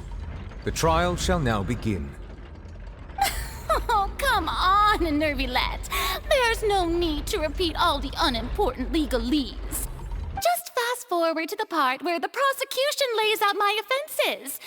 As the defendant and the lead actress of this performance, I still haven't even been informed of my supposed guilt in all of this. Of course, it is only natural for humans to struggle to understand the actions of a god. However, you will need more than that to convict me of a crime. That's true, but my charge here is unrelated to your conduct as an Archon. Instead, I would like to charge you as a fraud who's never been the Archon in the first place. Wait, what was that? Lady Farina's a fraud? Hey, I came here thinking that we were going to try the Hydro Archon for forsaking our duty, but did I hear that right? She's not our Archon at all? Charge accepted. Lady Farina, do you plead guilty to the charge? Lady Farina. I plead not guilty. How can I be guilty? There is no way that I, Focalor, otherwise known as Farina de Fontaine, a member of the Seven and the Regina of all waters, kindreds, peoples, and laws of Fontaine, could be anything other than your true Archon. Yeah, even though Lady Farina can be rather eccentric, isn't it going too far to doubt her very identity? Yeah, I've never questioned her identity either. Sure, Lady Farina can be super irresponsible, but what grounds does that prosecutor have to make such a huge claim?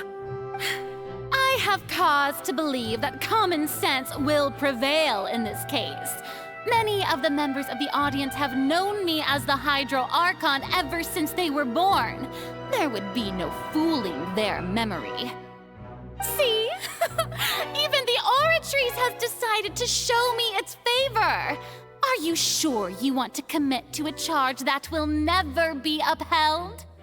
If you wish to drop the case, I can promise you as the God of Justice that you will not have to face trial for making a false accusation. We will treat everything that's happened as a dramatic spectacle and move on with our lives. What do you say to that? Huh. An argument with near impossible odds, huh? You have to not only refute Farina's claims, but also overturn the long-held beliefs of the people. Well, I tried to give you the chance to surrender.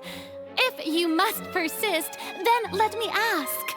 If you believe I'm not the Archon, then what manner of being do you think I am?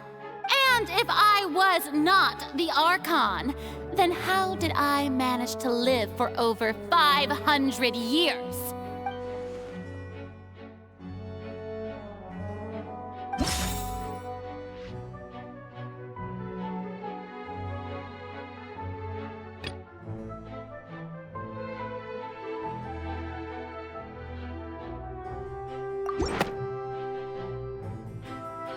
First of all, you may be a member of another long-lived race, which would allow you to naturally possess an extended lifespan.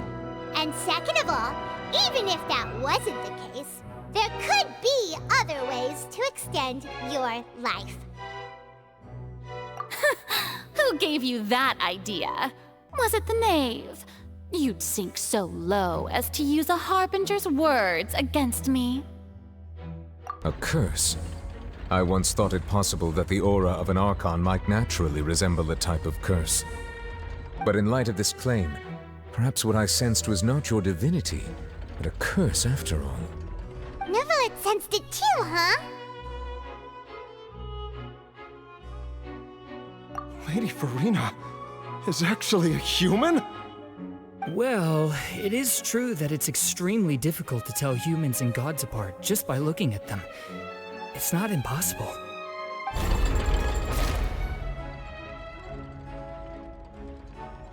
Well, don't start celebrating too early now. Even if I have been carrying a curse like you said, how does that prove that I am merely a human being? Besides, everyone knows that the main difference between a human and a god is the possession of authority. Gods can do what humans cannot. That's why they're worshipped as gods. For centuries, manifestations of my authority have served the nation of Fontaine. One need only to turn their eyes towards the Oratrice Mécanique d'Analyse Cardinal in this very opera house, or consider the indemnitium that is used in every aspect of life.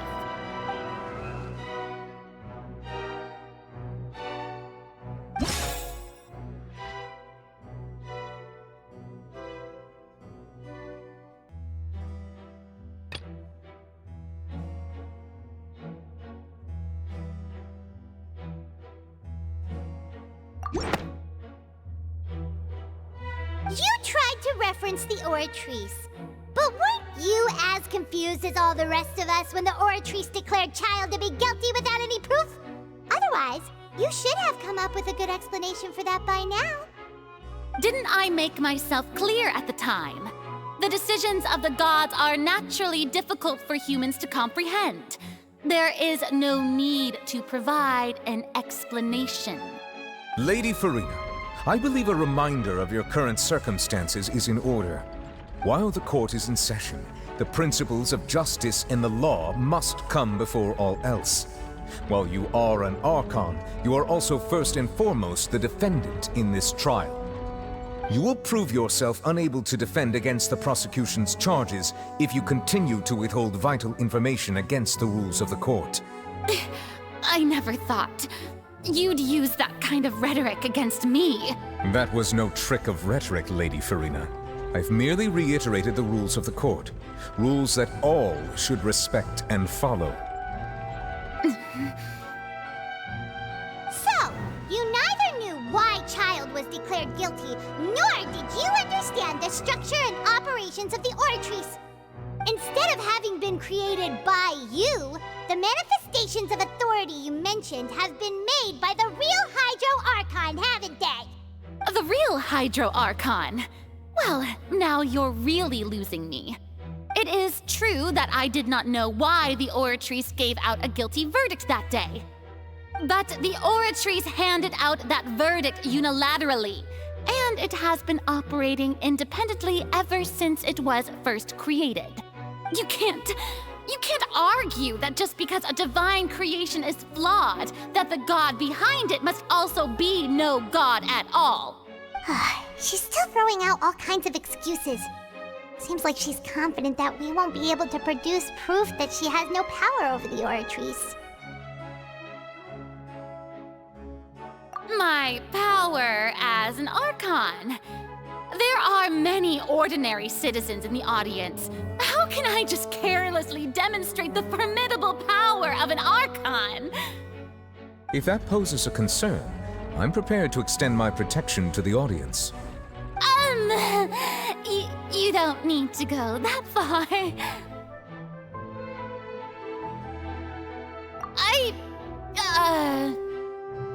Aren't you the Hydro Archon?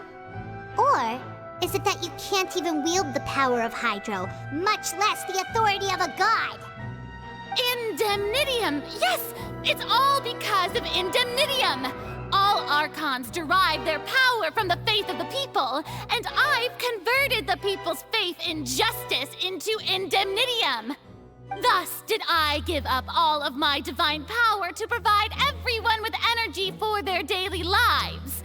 Have you ever seen a more magnanimous god? Isn't that a huge stretch? Yeah, no matter how generous an Archon can be, how could they give up all their power? Can a god with no power even still be called a god? It seems like nobody's buying Farina's excuse. Hey, come now, everyone! Please don't stare at me as if I was a liar! I'm still the same Farina you knew, right? The one that you loved! Shouldn't you want to believe in me? Please? You've got to believe me! If what the prosecutor said is true, she really has committed a grave offense. Did she deceive all of us? And all of our parents and grandparents too? And all of our ancestors? Ever since they were born? Enough! That's enough! Tell me then, if I'm not the real Hydro Archon, then who is? If you have no evidence of another Hydro Archon's existence, nor can you find anyone who can back up their claim to be such, then what grounds have you to say that I'm not actually the real deal? Wow, she came up with yet another argument. How can we refute her now? Seems like she really doesn't want to give up.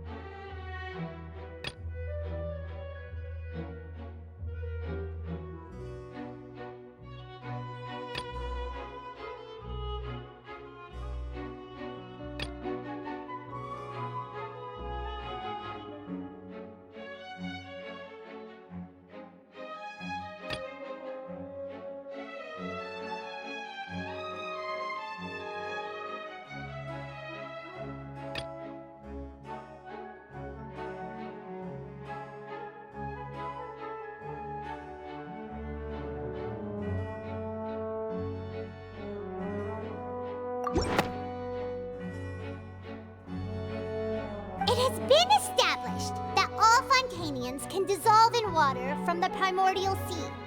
And that means... Since you insist on claiming to be a god and not a human, then there's a method that you can use right here and now to eliminate all suspicions of you being the latter. Miss Navia, please apply to serve as a temporary attorney for the prosecution before addressing the court. Though you act in partnership with the prosecutor, you must still adhere to proper procedure. Super sorry, Monsieur Chief Justice. I swear this really will be the last time that I'll speak out of turn. Now, I've brought some seawater from Poisson. As everyone knows, a massive flood struck the area not long ago, taking many lives. Including those of some of my closest friends. So, Miss Farina, would you dare to touch some of the seawater?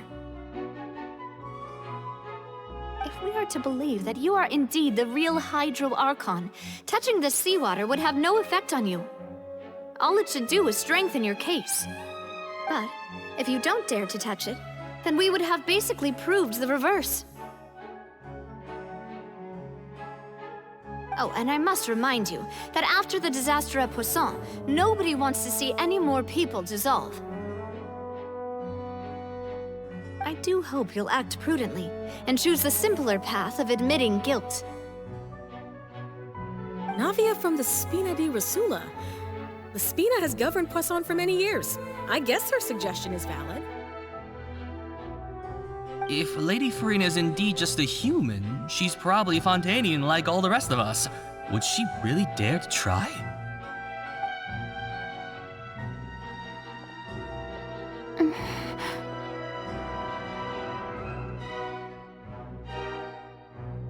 Lady Farina, this test has been unilaterally proposed by the prosecution.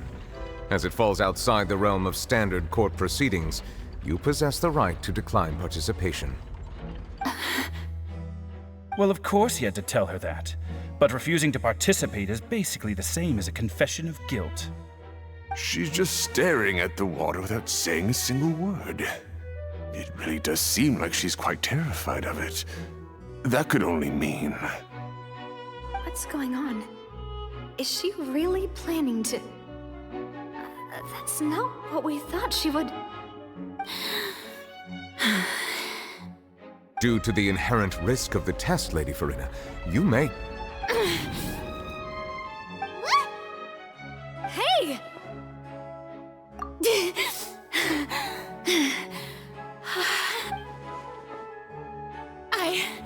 I'm fine!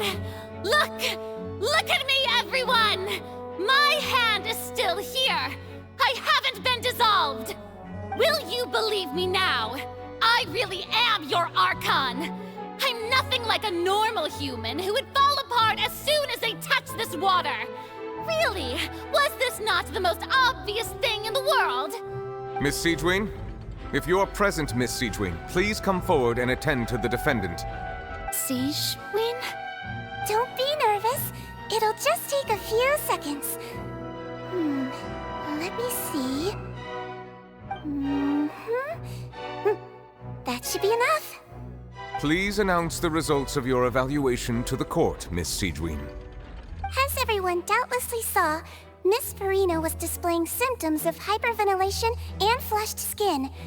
These indicate that she was experiencing the adverse effects of exposure to primordial seawater. The extent to which she was affected is the same as other humans when exposed to primordial seawater of a similar concentration. Thank you, Miss Siegewien. Lady Farina, you may return to the defendant's stand. Oh, wait. What did she just say? I didn't get dissolved! Shouldn't that be enough to prove my innocence? Well, considering your tendency to run from your problems, we did originally prepare a direct sample of the seawater around Poisson. However, after extensive discussion, we exchanged it for a sample that is not concentrated enough to dissolve an actual human. After all, on the off chance that something entirely unexpected might occur, we don't want anyone else to lose their life to the sea. Yeah, so out of regard for Farina's life, you secured a low-concentration sample and asked the head nurse to serve as an expert witness. It's a great thing that the direct sample wasn't actually used. Farina could have... I can't believe... You...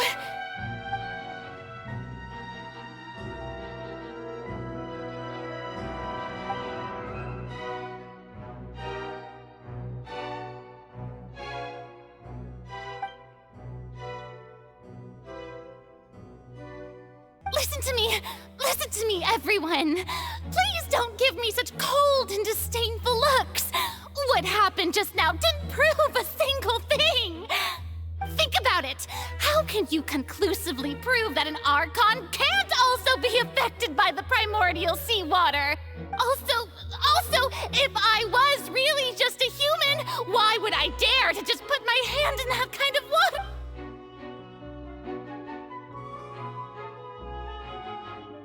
Please, everyone, anyone, just listen to me! I swear, I really am your Archon!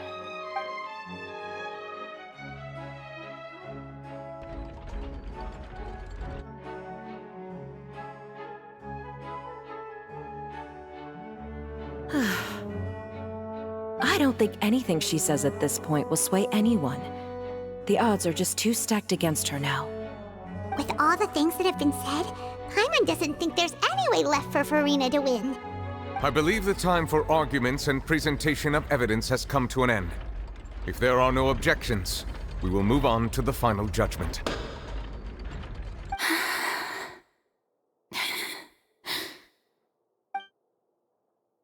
I don't think anything she says at this point will sway anyone. She's too stacked against her now.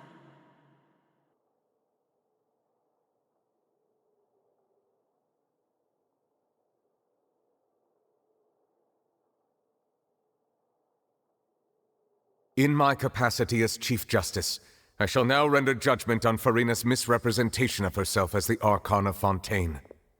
As a human who knowingly deceived her fellow citizens, Farina is... guilty.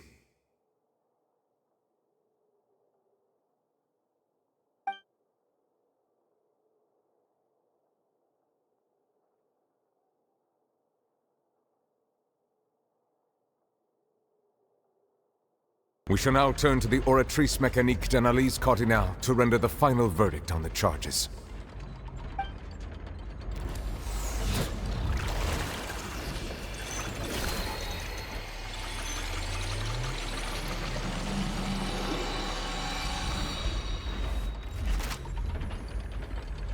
According to the judgment of the Oratrice Mécanique d'Analyse Cardinale, Farina is...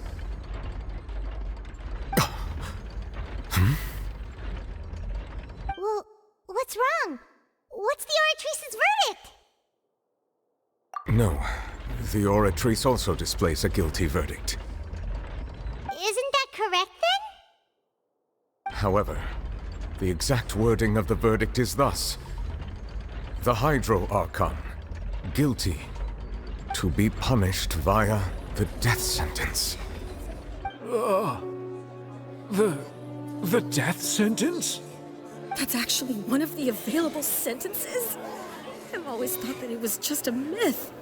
The one and only time the death sentence has been handed out at the court, and it's been given to the very person we've worshipped as the god of justice? What an unexpected twist. Farina's been sentenced to death by the Oratrice? We just wanted to use the trial to show her the seriousness of things so she'd tell us the truth. How did things escalate this quickly? This outcome is indeed quite strange. According to Fontaine's current definitions of justice, as well as its recommendations for criminal sentences, is this sentence really appropriate for the crimes that have been committed? Yeah! Even Fauché wasn't sentenced to death by the Oratrice. You know, the real evil mastermind behind the serial disappearances case. Indeed. Not only is Farina's sentence overly excessive, the very point of our trial today was also to prove that Farina has never been the Hydro Archon in the first place. But now, the Oratrice seems to have deliberately invoked the title of the Hydro Archon. What does this mean?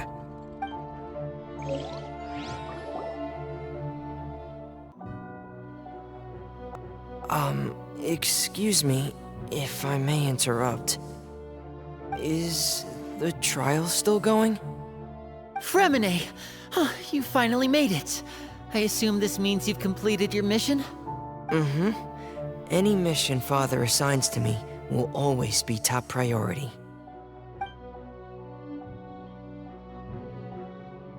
Is that the first prophecy slate?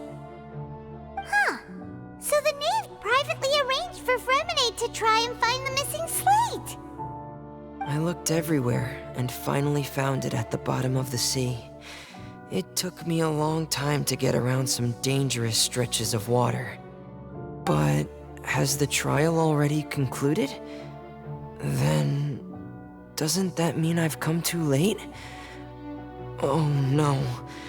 Father will be disappointed in me. Thank you for your hard work, Mr. Fremine. Please allow me to review the record left on the slate.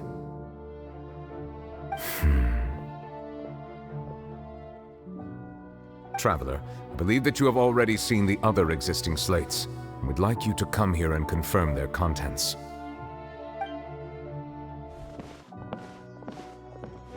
Huh? So what do you see? What is it? I believe I have now made sense of the Hydro Archon's crime. It has to do with Fontaine's lost history. Huh? Isn't the Hydro Archon just guilty of deceiving her people? Oh, wait, no, that's Farina, and we've already proven that she's not the Hydro Archon. So when you say Hydro Archon, do you mean the real Hydro Archon we've been kinda talking about? In truth, everything that you've encountered in Fontaine up until this point can be traced back to the contents of these stone slates. However, I'm uncertain as to how much sense they currently make to you. Okay, let's try to recall the contents of the other 3 stone slates. Paimon will do her best to help you remember.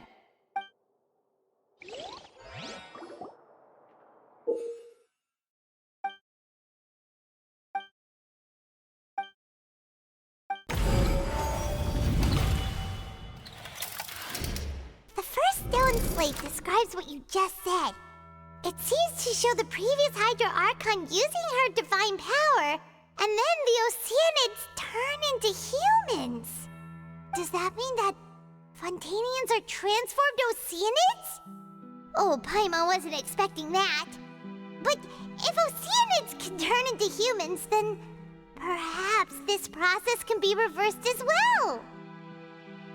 The second stone slate shows Celestia floating in the sky and the Hydro Archon and her people worshipping it together.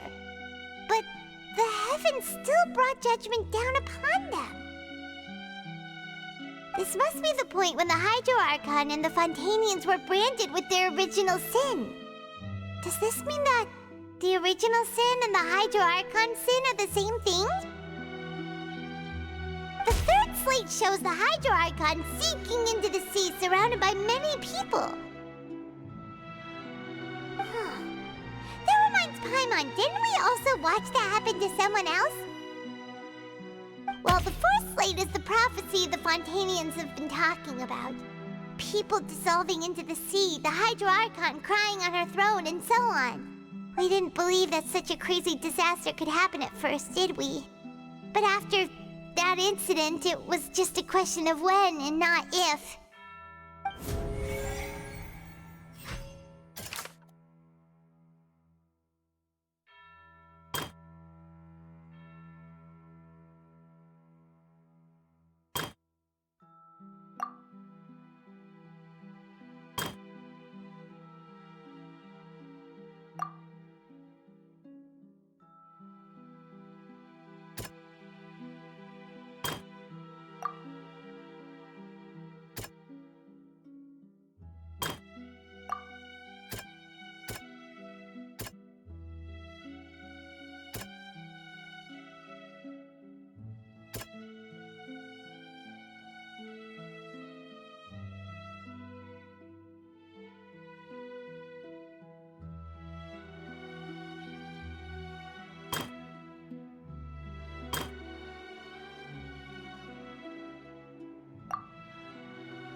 Perhaps what is about to take place has all happened before. The true sin of the Hydro Archon that Nervalette mentioned, and the original sin cast down on the people of Fontaine by Celestia, as recorded on the stone slates.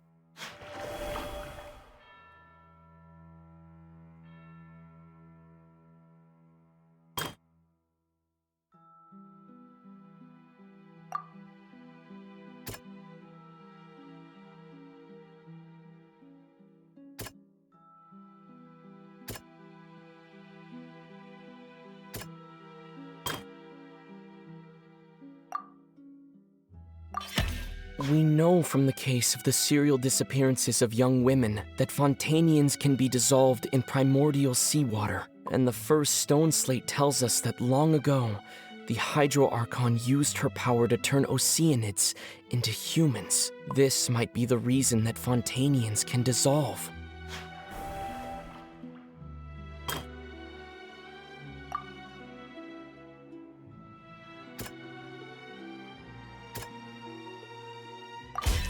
It's not as simple as falling into the sea. When Navia fell into the sea, her consciousness was subjected to judgment. The stone slates show the people gathered around the Hydro Archon in the sea.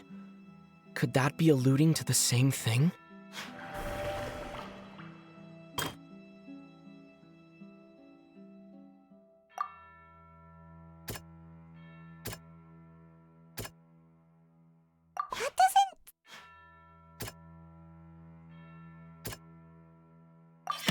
The prophecy from the stone slates found its way into society, but not many people believed it at first. The fortress of Meropide was nearly flooded with primordial seawater, which we know can cause Fontanians to dissolve. It seems increasingly likely that the prophecy may come true. If we hadn't dealt with it in time, things could have gone very badly. They'll dissolve into the primordial sea but won't cease to exist.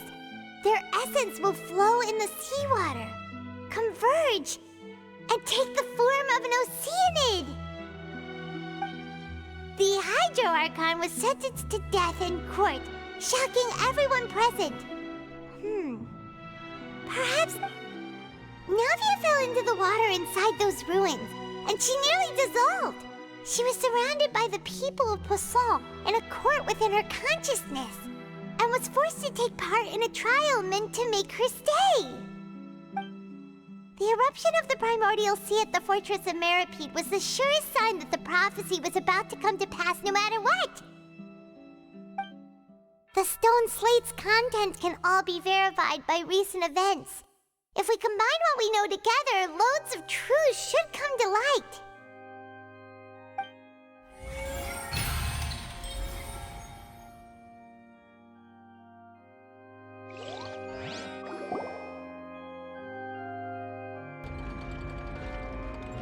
Huh?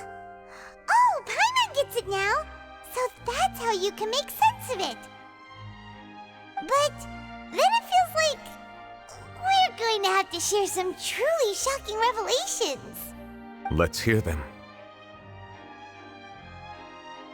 Incredible. Linny, did you hear that?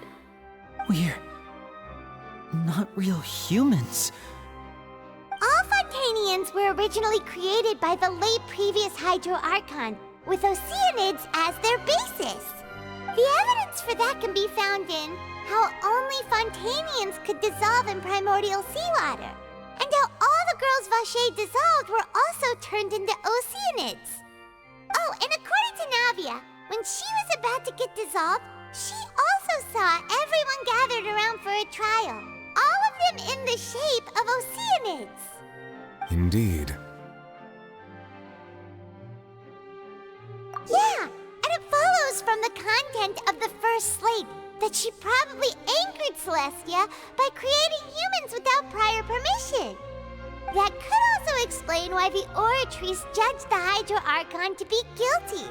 It's to account for that ancient sin. The Hydro Archon's true sin was creating us? And yet, after many hundreds of years, the Hydro Archon's creations have turned around to try to judge the Archon within the Opera Epiclese. The twists of history are often the most unexpected of all.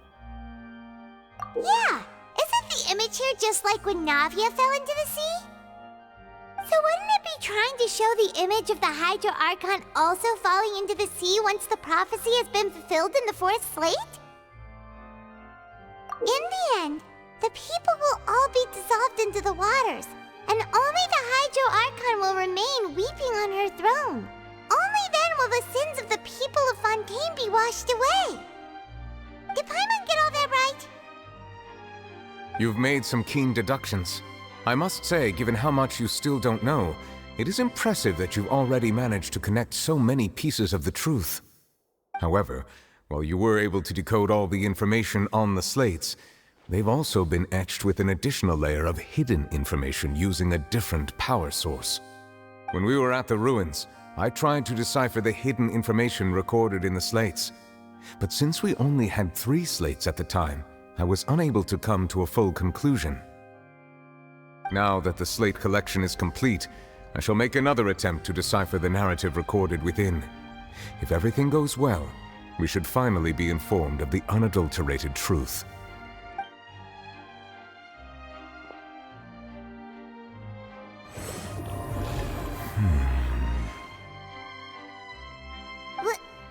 Well? Did you get it?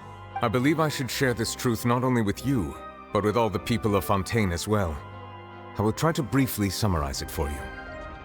Your hypotheses regarding the origin of Fontanians and the sin of the Hydro Archon were both correct. In the Fontaine of old, the previous Hydro Archon sensed the yearning of her Oceanid familiars for life on land. The Oceanids were enamored with the beauty and romanticism of human beings, and wishing to have those experiences for themselves, expressed to the Hydro Archon their desire to become of a similar kind. However, even though water as an element is intricately linked with the power of life, the Hydro Archon, as one of the 7, did not possess the authority to create a new form of human life. Not one to give in, she eventually found a way to create permanent humanoid bodies for her familiars by appropriating the power of this planet's primordial sea. She poured primordial seawater into the Oceanid's blood vessels, creating humanoid mimics in the process. But if Fontanians were to ever come into direct contact with water from the primordial sea, the power within their bodies would escape these artificial restraints and return to the sea. As a result, their forms would collapse, and they would be reverted to their original forms as Oceanids. Of course, the Hydro Archon never received permission from the heavenly principles to create a new human race. And thus, the Hydro Archon and all of her creations came to shoulder the original sin of appropriating the power of the primordial sea. That is the true history of how the people of Fontaine first came into being. So we were all Oceanids before we turned into human beings? That's way too much information for me. I think I'm just going to pretend that I never heard a single thing. Wait, but if that's the truth, we can't let the Hydro Archon be sentenced to death. After all, her only sin was creating us. This really might be too much information for your regular Fontanian, but it does answer a lot of our questions. Alas, your hypothesis regarding the third and fourth stone slates was inaccurate. The slates' respective positions are, in fact, correct. A key point of the visual on the third slate is how all the individuals depicted in the water are humans rather than Oceanids. They have not been dissolved, which implies that the water depicted in this slate is not water from the primordial sea. The nation of Fontaine is the nation of Hydro, as well as the nation of trials and justice. Instead of being the literal element, the water in the scene symbolizes judgment and justice. You may also recall Navia's experience. When she fell into the sea, her consciousness was surrounded by that of many others who intended to hold a trial to determine her fate. Therefore, the meaning of the third slate is that the people of Fontaine shall try the Hydro Archon at the court of justice. Yes, it refers to our present situation. I think I'm following now. So, what you're saying is, even though we decided to put on this trial to avoid fulfilling the prophecy, in truth, everything we've done has happened exactly as the prophecy foretold. So now, it seems, we're the ones making sure it comes true. What should we do? Huh. No matter what, the prophecy will be fulfilled. Is this what it feels like to be a prisoner of fate? If that's the case, does that mean the scene in the fourth slate will also be fulfilled soon? Traveler, I would like to point out another small fallacy in your deductions. About the fourth slate, you probably thought that the eruption of primordial seawater beneath the fortress of Meripede served as the surest sign that the prophecy was about to come to pass, yes? However, I believe that rather than being a sure sign, that eruption could in fact only be a small warning of something far worse to come. As for the root cause of the catastrophe, I believe you've already encountered it once before.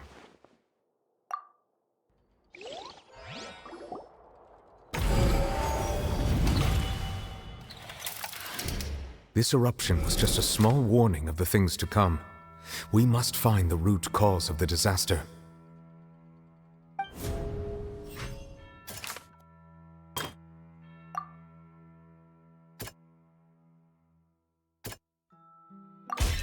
It was both dream and reality. If we're talking about a true culprit, that could only be that thing inside the primordial sea, right? The truth, the original sin, the trial, and the root cause of the disaster.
That's way too close!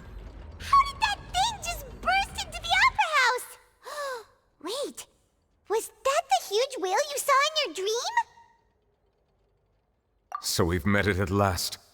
I understand very well why it has chosen to make an appearance here. That whale does not belong to Tevat. It is a monster that has traversed the stars, weeping all the while. It has been greedily consuming the energy from the planet's primordial sea, using it to grow.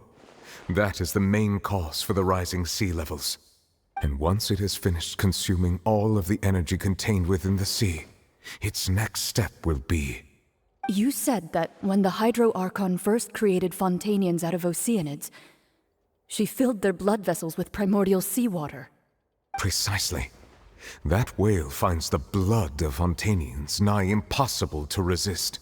Therefore, when it left the primordial sea, it decided to make its next stop a packed opera house full of food. Food in the form of Fontanians. We just barely managed to push it back, right? In that case, won't it come back to target the people again once it's managed to recover its strength? That is correct. Indeed, it is more accurate to say that we should thank that Harbinger for buying us some time. Without him, the whale would have likely come onto land far sooner. From the way he looked, he must have been fighting the creature for quite a long time. That battle maniac. We've always known that he had a special connection with that whale, but we definitely didn't expect it to help us out like this. Anyway, now that we know that this whale is the actual cause of the disaster recorded in the prophecy, all we need to do to stop the prophecy would be to find a way to beat it up, right? It is too late. It had already absorbed too much of the primordial sea's energy before we could notice it. At this point, it has become practically integrated with the sea itself. Even if the entirety of Tevat were to be destroyed, it could still survive and swim off towards some other world. That's not something I will accept. We've already done everything we can, and we even found the true culprit. We've come so far. You can't just tell me that the last hurdle is some impossible foe. That's just not fair. Indeed, that's not how a grand performance should end. I'll fight it to the end, no matter what. So the prophecy will be fulfilled no matter what, huh?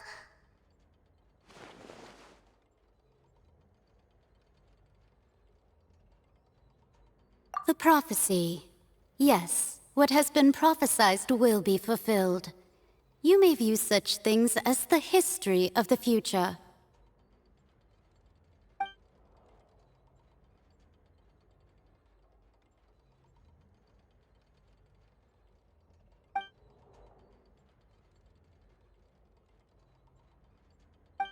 Just as prophecies are usually only the future as seen from the perspectives of the gods, could things be happening in hidden corners where the gods' gaze does not fall?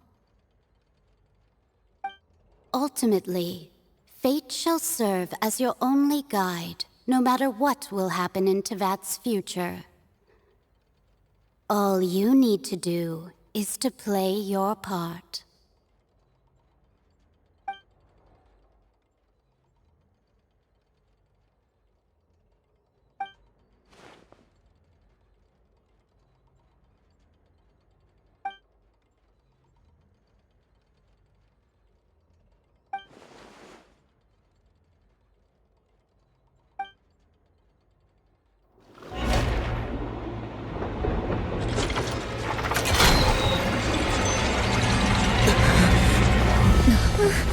What's happening with the oratories?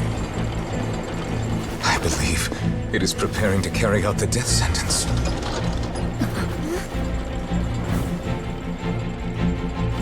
Farina!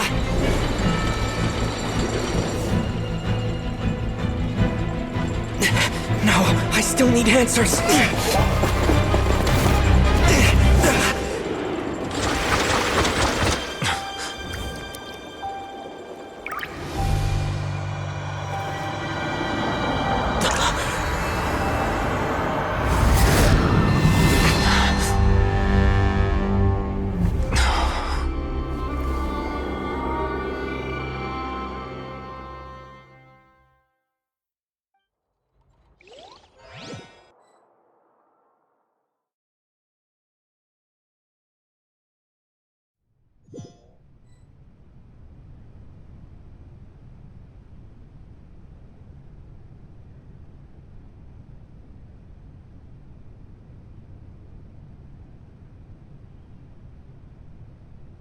you.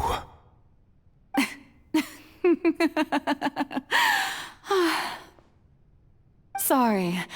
That shocked expression on your face is just too amusing. I couldn't help myself. You are not Farina. Who are you? The sweet sound of bewilderment. Marvelous. A sure sign that my attempt to deceive everyone was a resounding success. But to answer your question, I am Focalor. You know, the god. Focalor? Why did you deceive us? Oh, that wasn't my goal, of course. Goodness, no. But I had to fool everyone else too, if I was to stand any chance of deceiving the heavenly principles. Deceiving the heavenly principles? It's all because of that pernicious prophecy. Dreadful, wasn't it? Everyone doomed to dissolve. Fontaine condemned to be flooded. One was not amused. In fact, one was positively bemused when that problem was thrust upon me by my dearest predecessor. That's the former Hydro Archon Egeria for the uninitiated. It hardly gets more disastrous than a preordained national catastrophe, now does it? She knew full well that the prophecy would surely come to pass. And as one of the seven, she also knew full well that one defies the heavenly principles at one's peril. So yes, as you have no doubt surmised, it was a rather impossible situation that I found myself in. I spent a terribly long time mulling it over, alone on the ocean floor. And I was almost growing barnacles by the time I finally realized there was only one possible solution to this confounding conundrum.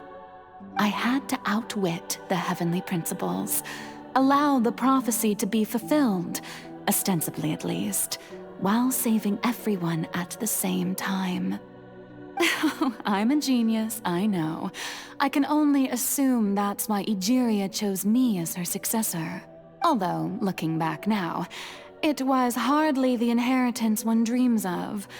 Between the task of saving the nation, the quotidian duties of the Hydro Archon, and not to mention the original sin of creating a new race of humans, I dare say she left me quite a colossal mess to clean up. But one can only play the hand one is dealt. I did not choose this, any more than I chose to be one of her Oceanid familiars. So you were also once one of the Oceanids, transformed into a human by Egeria's hand? Yes, I was. I always dreamed of becoming human. And I still do, even now. In my eyes, to be human is to be part of the greatest opera ever known. After becoming a god, I separated my divinity from my body and spirit, leaving behind only a self that was as naive and bewildered as my past self on her first day as a human being.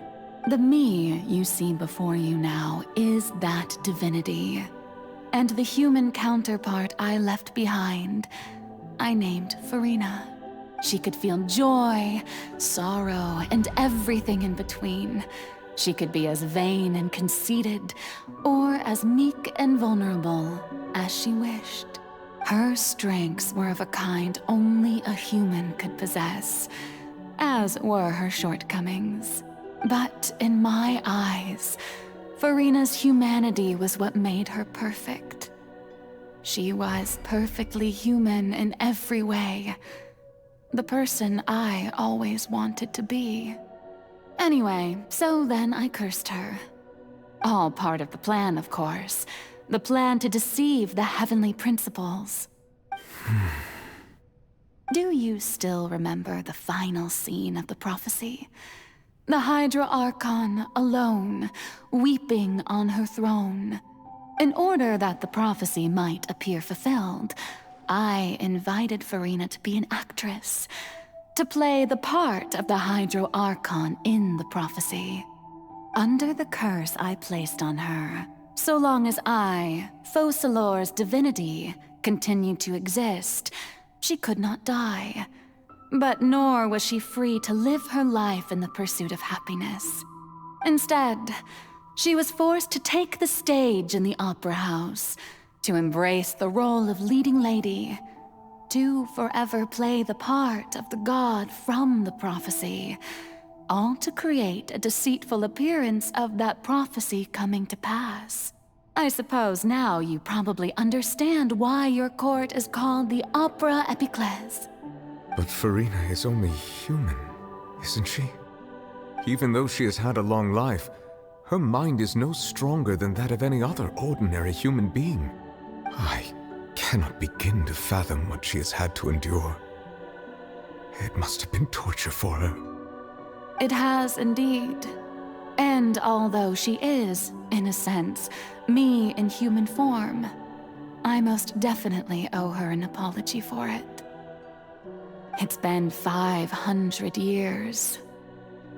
And all along, she's been playing her part in the most unimaginably long, unbearably lonely, and agonizingly painful opera of all time.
Oh, who permitted you to come onto this stage? Now, I understand your admiration for my august self, but I must ask you to keep to the rules. All right. It is not my intent to reprimand you. There is no need to state your name. Just be off with you. Do not distract me from my performance. Oh, do not jest. Can you not feel it? I am Focalor. The eyes of countless Fontanians are upon me. I must, at all times, display the utmost elegance and nobility.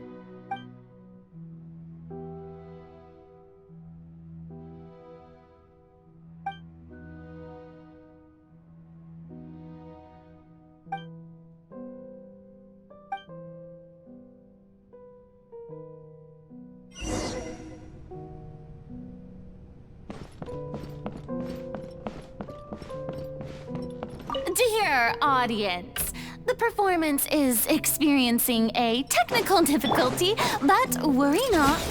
The guards shall resolve it soon enough. Can't see? Let's nip that in the bud. Go, Barbara!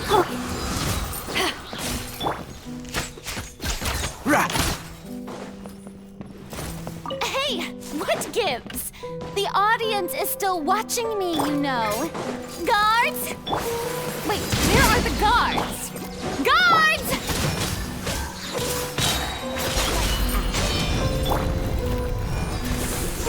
Yeah. Power that ended height and shroud.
Farina. Farina. Huh? Who's that? Who's calling me? Where are you? Be not nervous. Be not afraid. I am before you. Wait a moment. You're mirror me? How can this be? Mirror you, huh? You know what? That's not bad. Let's go with that. Mirror me. What do you wish to say? The prophecy. Have you heard of it? What prophecy? Wait. I know. I think. I don't know why, but it's in my head somehow. The people will all be dissolved into the waters, and only the Hydro Archon will remain, weeping on her throne. Only then will the sins of the people of Fontaine be washed away. Oh, very good. You know it well. What's going on? I can't seem to remember anything clearly. The only thing I know for sure is this prophecy. Will it really come to pass? Yes, it will. And that is why I've come to you. Disaster will come to Fontaine sooner or later. Things will develop just as the prophecy declared. There is no escaping it. But doesn't that mean everyone will die? I'm a Fontainian just like them. Will I dissolve too? Oh, don't worry. Magical meetings exist in this world precisely to give people a chance to turn things around. It is the reason why you met me today. I will tell you how to save everyone, but you may have to suffer somewhat. Oh, so there's still hope after all. Goodness, you frightened me. You spoke so much and with so much certainty. As for the suffering, well, I will admit that the first thing that came to mind was, why do I have to be the one to suffer? But if the prophecy will come true, I'll also die anyway, right? So if I've already met you as my magical meeting in this world, if there were scales, with all the people of Fontaine on one side and my pain on the other, is it not obvious where the scales should tilt?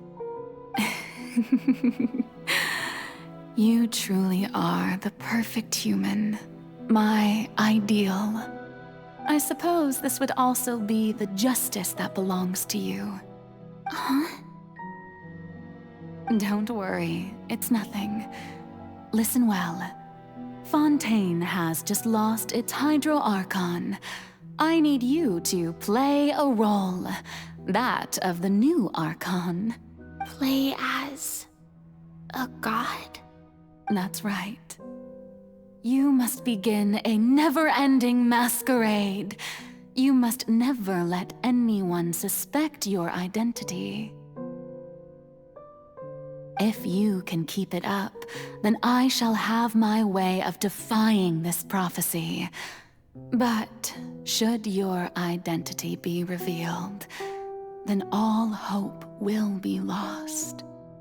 But how will I do this? A human assuming the role of a god without being exposed. Don't worry. What you must do is not to turn yourself into a real god. You simply need to play the role of a god as humans imagine them to be. Being a human yourself, I'm sure you already know what such an entity would be like. Remember, your true challenge will not be pursuing divinity,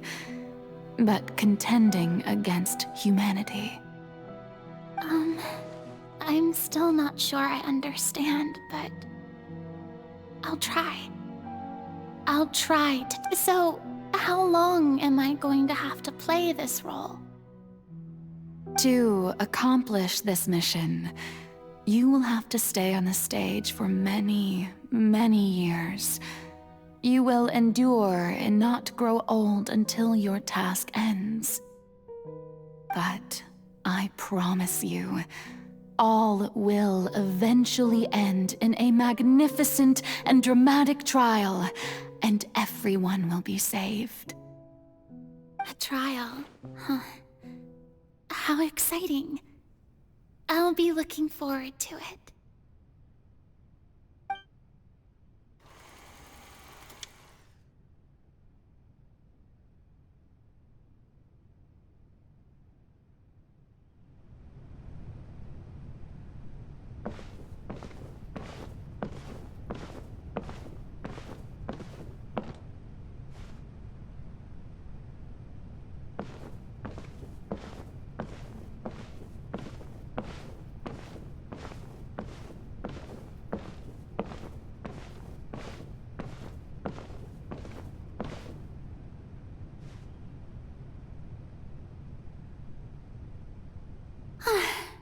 The Maison Cardinalise has announced my accession, but this is my first time facing the people.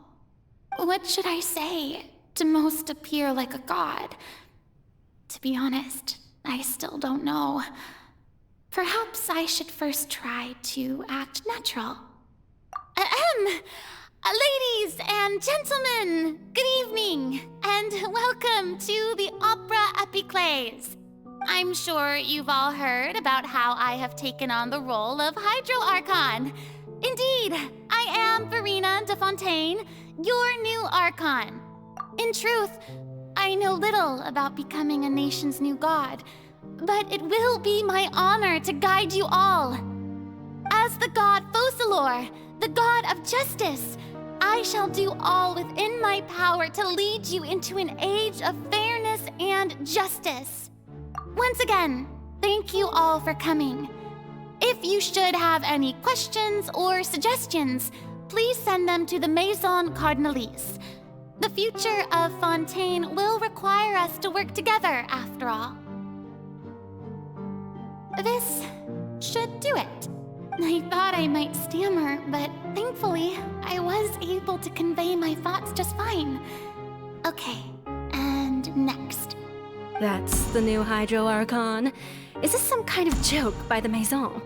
I would have thought that a being that surpasses humanity would be a bit more assertive. Hey, did you hear that?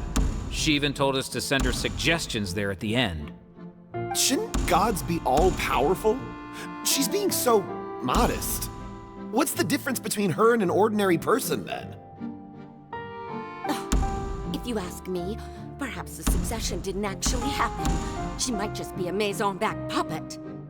Wait, what's going on? Why is everyone suspecting me of being a fake? Oh, this is bad.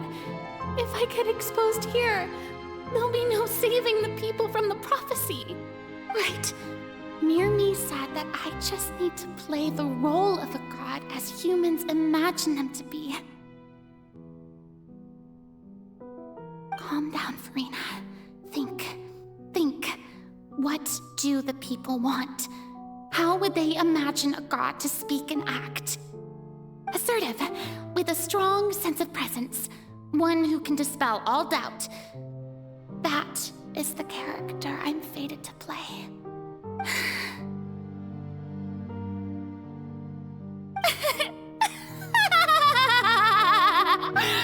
Oh, very good, my people. Only ones such as you are deserving of my rule. Now, I was wondering if some weak puppet were to one day come onto the stage and claim ownership of this opera house, would the children of Fontaine follow them? Well, it seems that you would all see right through them. Having passed my test, you are qualified to witness wondrous trials alongside my august self, here in this opera house. You may consider my previous act a door gift of sorts. I thought it was a debut that suited the atmosphere. Now then, let us be reintroduced. Ah, so that was just a performance. How could I have forgotten that we were inside an opera house? Her personality? It's quite shocking, to be honest, but I suppose it's a better look than before. Such a fascinating and bold deity. How wonderful! Our future may yet be bright after all. It seems I've turned them around. Best follow this flow and restart my accession speech.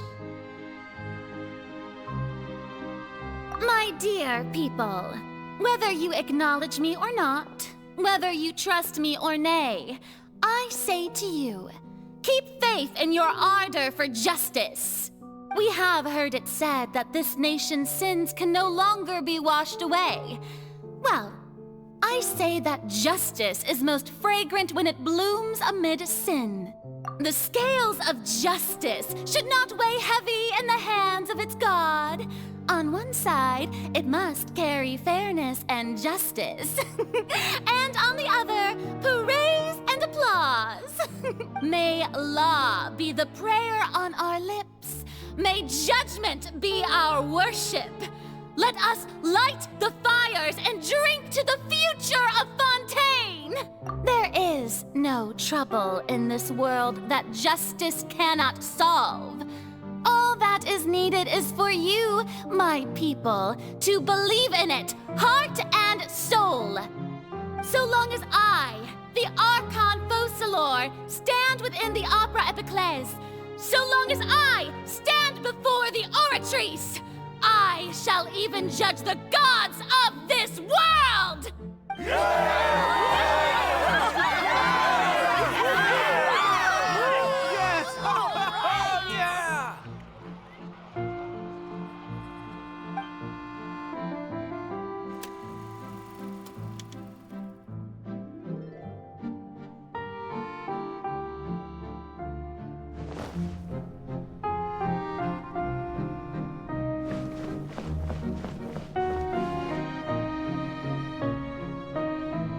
Lady Farina, here are today's case reports, as well as a summary of the follow-up for your perusal. Come now, was I not just at the Opera House in person? Leave these kinds of things to Neuvillette. Besides, none of these trials were the one that I'm looking forward to the most. If I may be so impertinent, what kind of trial are you truly looking forward to? A magnificent, dramatic, and wondrous trial. A trial to end all things. How could you hope to understand?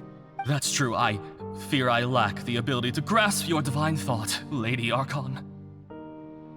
No need for fright, and do not take what I said before too seriously. Go now, do your duties. The trial I await. It will come one day.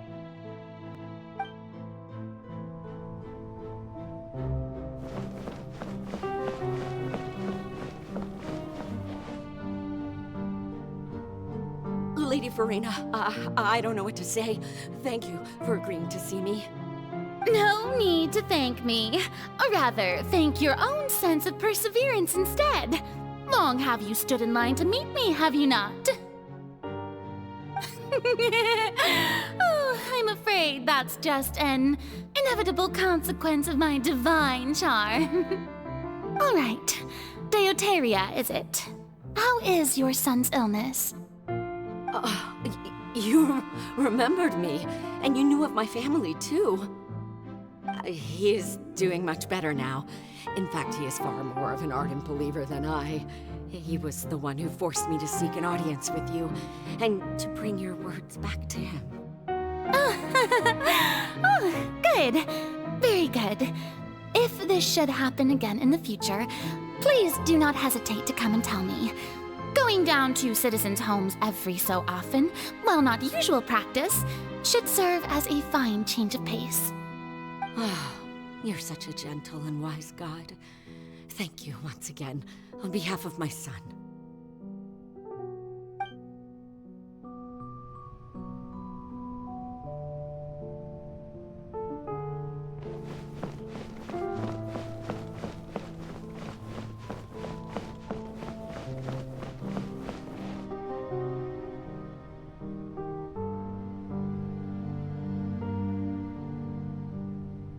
Lady Farina, here are the latest hydrological reports.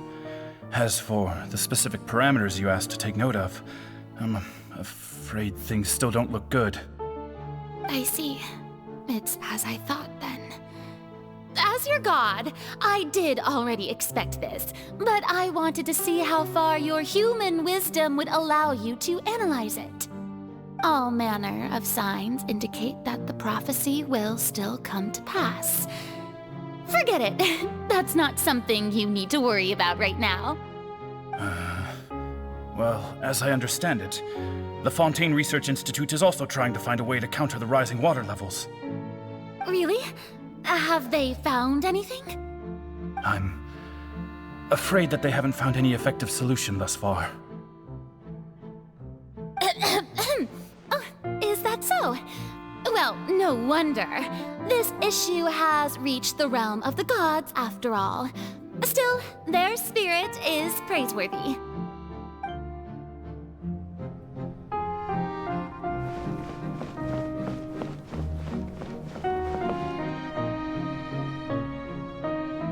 The day is finally over. I haven't had a moment to breathe this whole time. But it's good to see that everything's getting on track. There are no longer any voices of suspicion. Maybe this is fine. I just need to keep going, and everyone will be saved. All right, Farina, don't think too hard about this. You need rest. Tomorrow's a new day.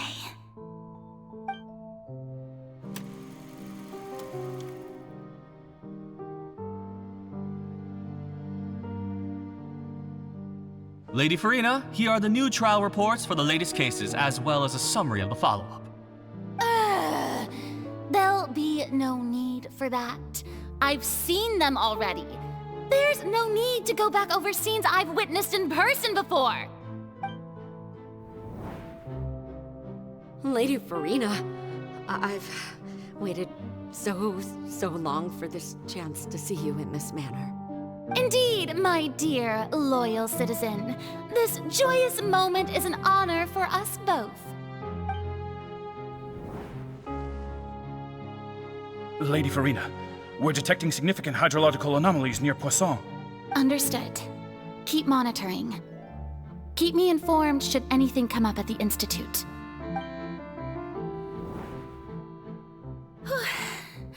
I don't think I let anything slip today. I must show the people that there is nothing to worry about. I just don't know when these days will end. I feel utterly exhausted. Best to rest early today, too.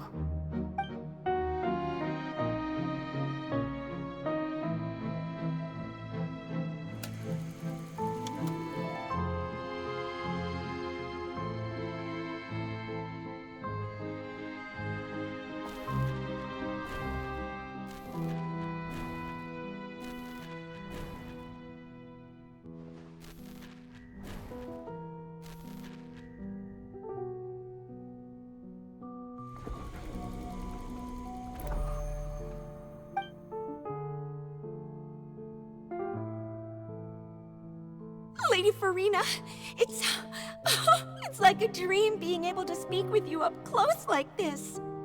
I've heard that the first member of our family who was honored to receive an audience with you was Madame Deoteria, almost 20 generations ago. And what a fine family yours is indeed. It brings me great joy to meet such a faithful believer, a descendant of a line most ardent. Surely you exaggerate, Lady Farina. My lady? What is it, good citizen? Are you crying? Oh, really now? I didn't even notice. This must be the overflow of hydro from my person. Well, can't quite help being the god whose dominion is the waters, can I? No wonder. No wonder. A manifestation of your power, then. Oh, Archon, I am honored to have witnessed it. Honored indeed.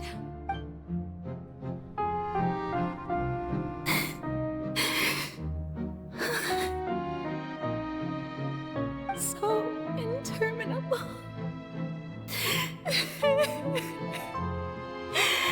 So lonely.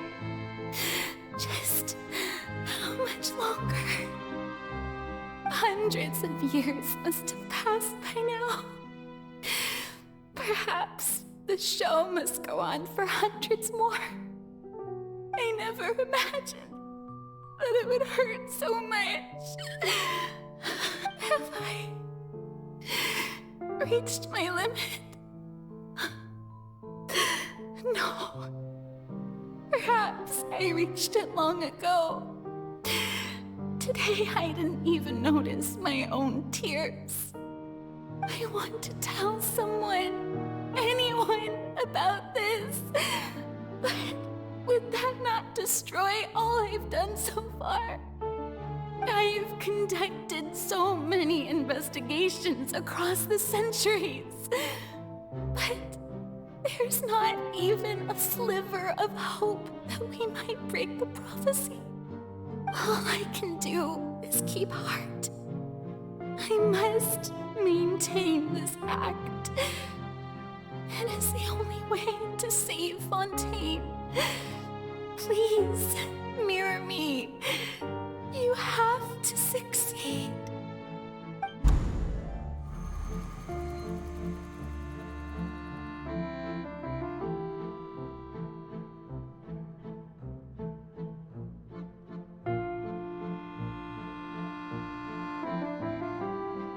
Farina, you don't have to shoulder this burden alone. Although I don't know what you might be keeping from everyone, your people are more than willing to share your burden with you.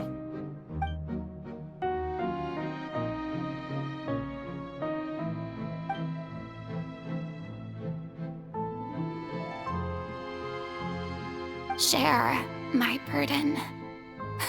That's impossible.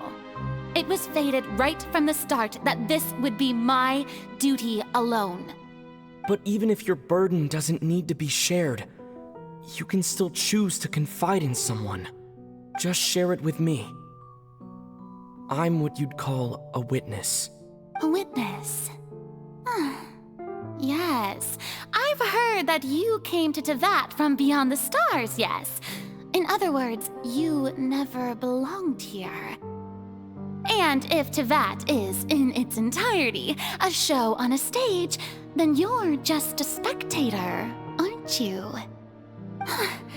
If that's the case... He's right.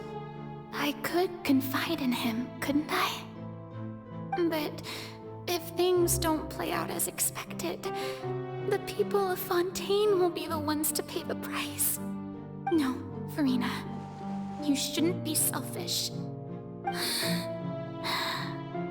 But what if it's really alright? Farina, you've worked so hard for so long. Surely it would be okay to put yourself first for once. Just this once. Is it such an outrageous thing to do anyway? To find someone in whom you can confide your frustrations and sorrows. Surely it could not hurt. If you let this opportunity slip through your fingers, it might never come by again. Think about it long and hard.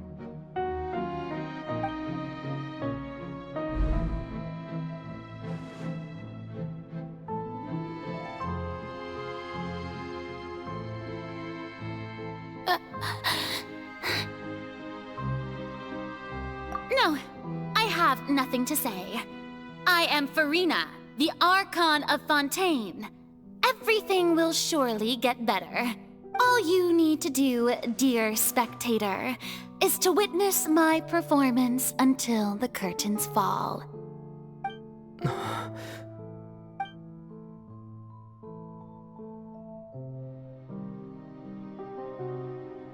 Fine.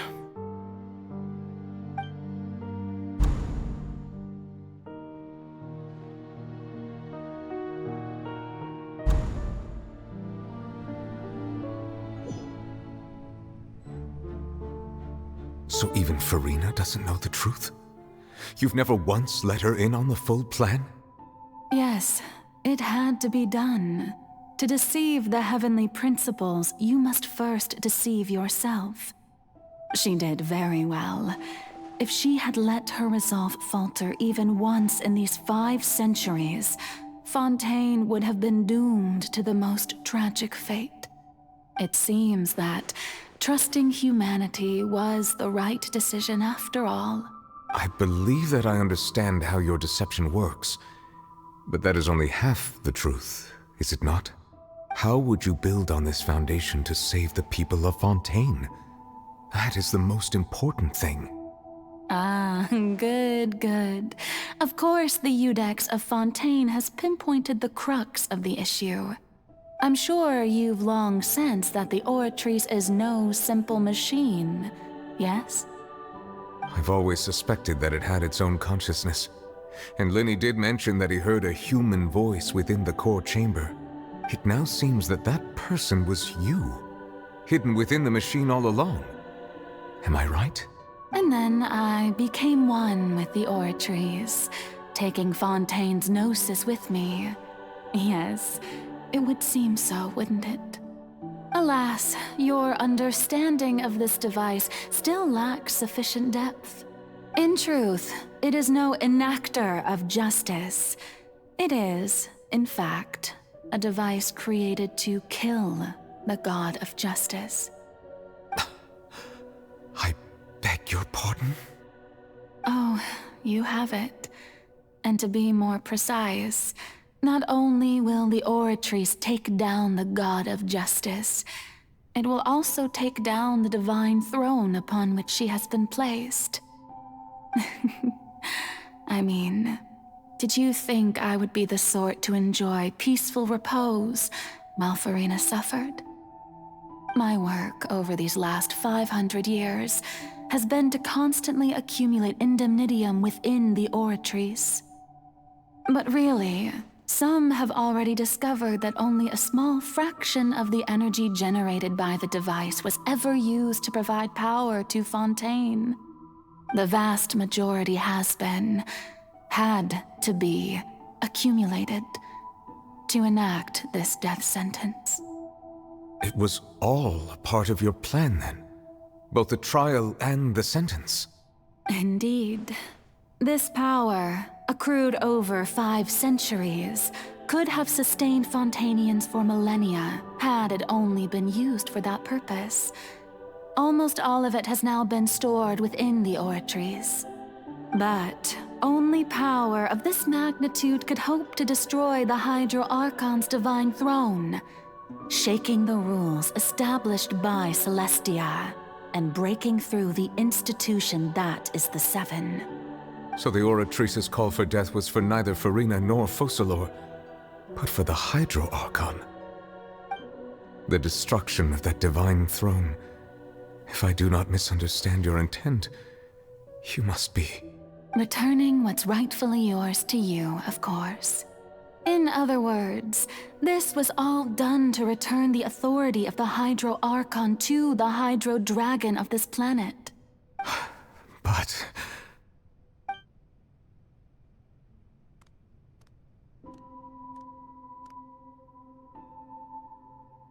Oh, what? Getting sad again, are we? The authority of the ancient dragons shall soon be yours once more, O Hydro Dragon Sovereign. And this is the face you make. all you've done throughout the years. is just so you can sacrifice yourself at the very end. I've never quite seen it that way, you know. Even now, I'm quite pleased at how well my deception worked.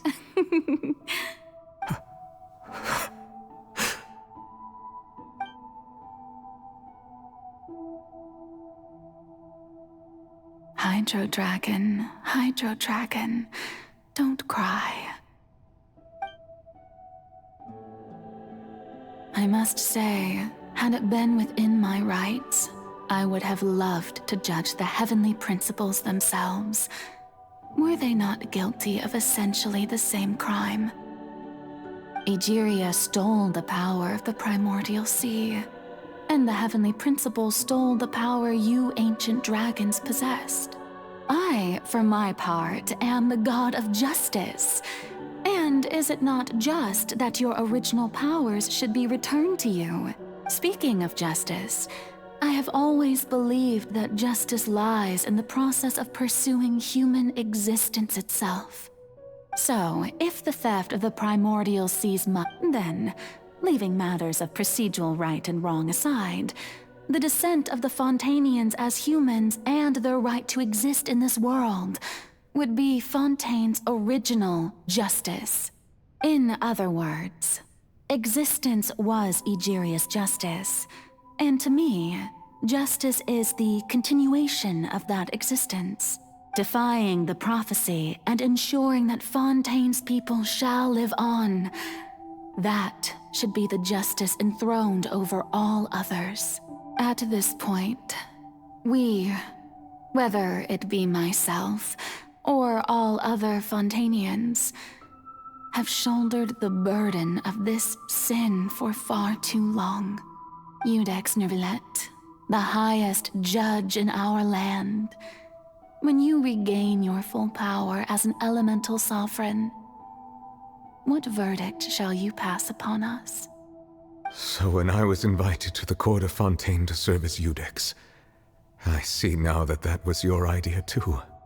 At last, I now understand the true purpose behind this position. In the beginning, I was uninterested in human existence. But these 5 centuries of living alongside them have gradually brought about mutual understanding between us. And I have even attempted to feel as they feel. You are a devious one, Focalor. Things being as they are, surely you know that I could never declare them to be guilty.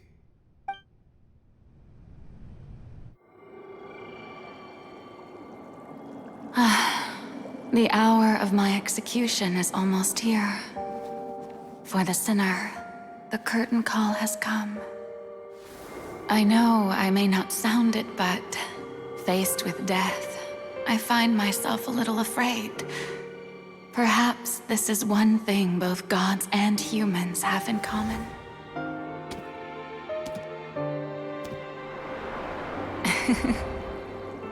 Farewell, Nervillet.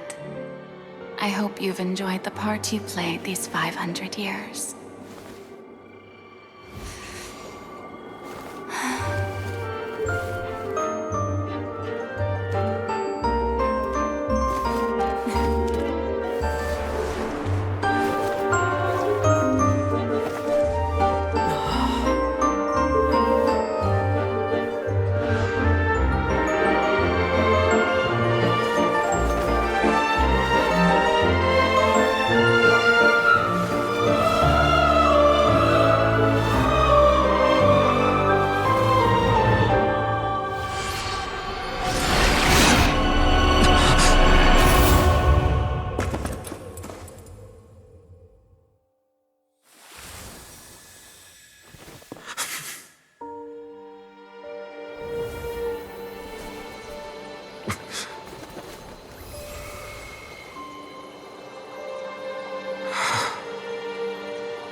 Iudex Nuvelet, hereby declare, people of Fontaine, your sins are forgiven.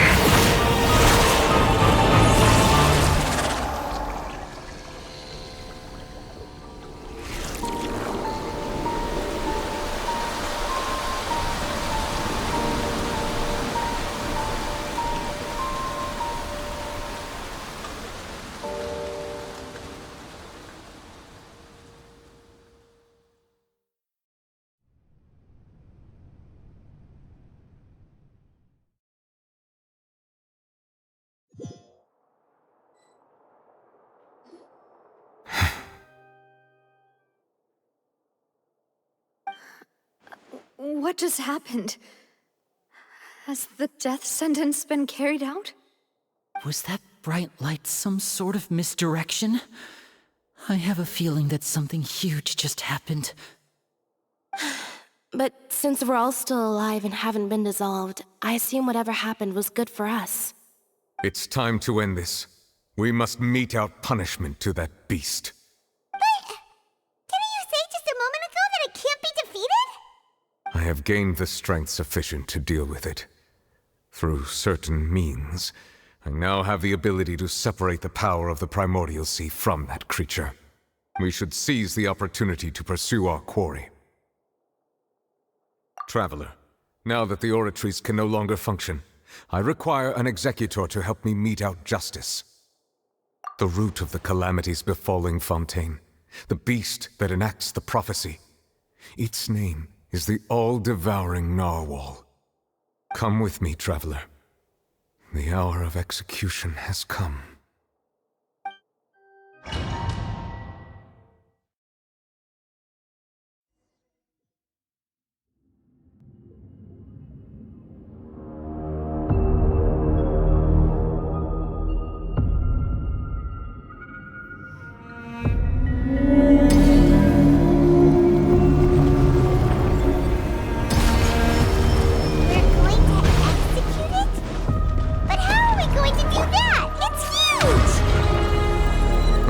Done my best to separate the power of the Primordial Sea from the way. Considering the size of the beast, I cannot reach the power source. Unless we can find a way to attack it from within. I shall share a part of the ancient dragon's power with you. We shall look for an opening together. I can feel the sorrow turning into hostility.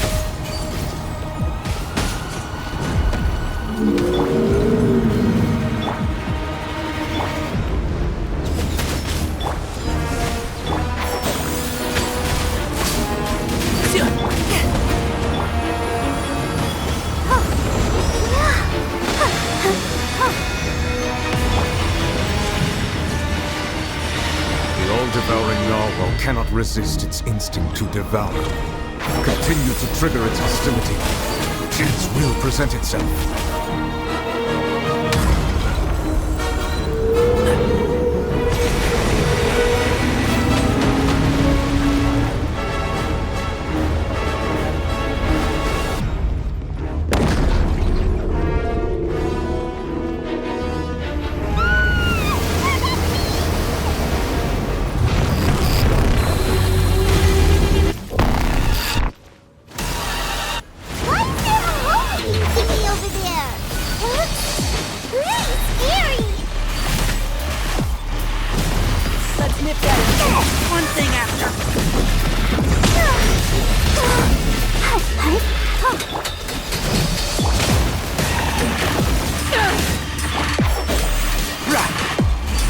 Granted you my protection. Do not fret. Seize the moment and use my power to suppress its roots from within.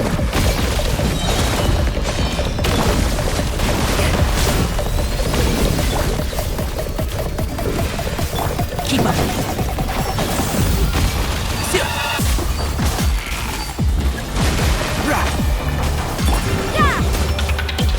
Let the show begin.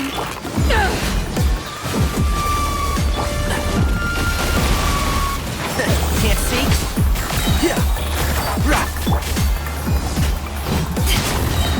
Eyes on me!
thanks for helping with the cleanup.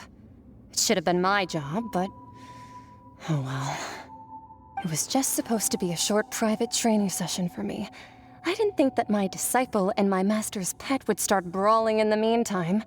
Well, actually, I had a feeling that it would happen at some point, but they bumped into one another earlier than I thought. What a blunder. I suppose I'll have to swing my sword 3 million times as penance. That power. Who are you exactly? Paimon has an idea. From what she said earlier, she must be Child's master. Skirk, right? It's just that he gave us the impression that she was the less talkative person.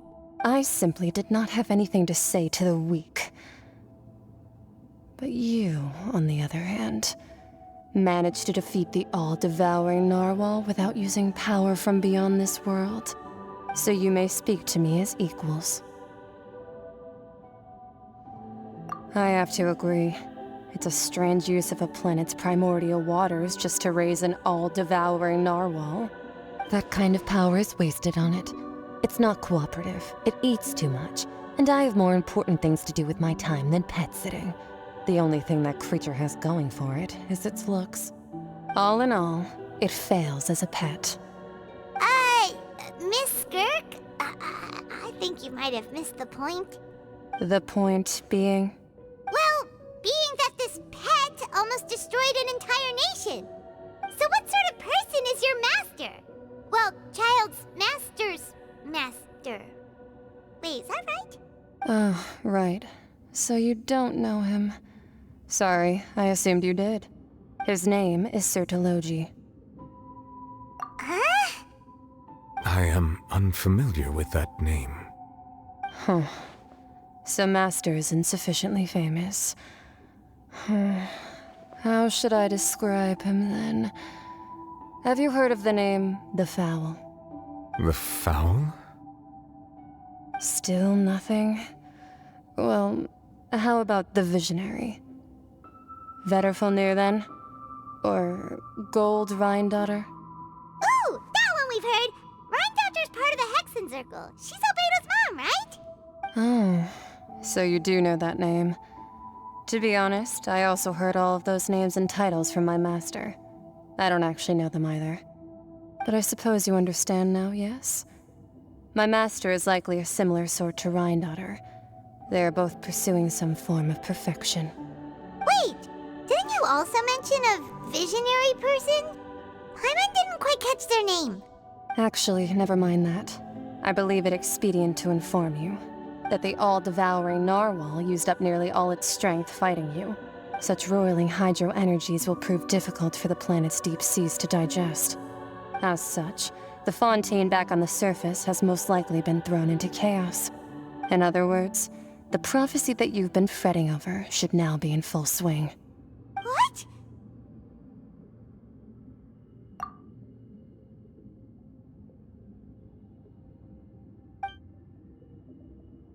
Not to worry. Focalor has already managed to deceive the heavenly principles.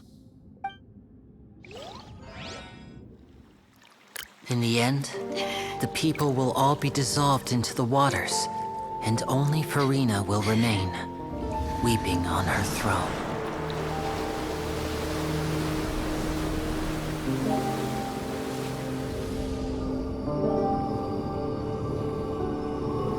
Only then will the sins of the people of Fontaine be washed away.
Initiate emergency rescue!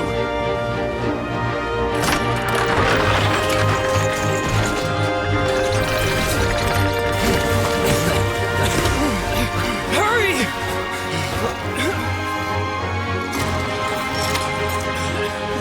Hey, lend a hand!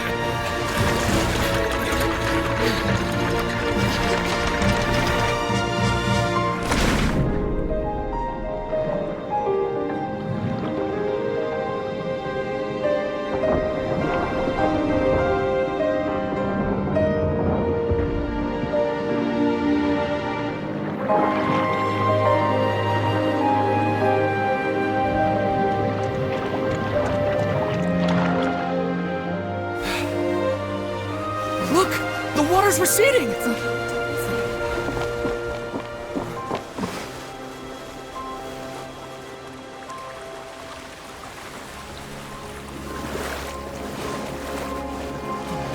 It's a miracle! Water's receding. We didn't dissolve. The prophecy was wrong. The prophecy was wrong.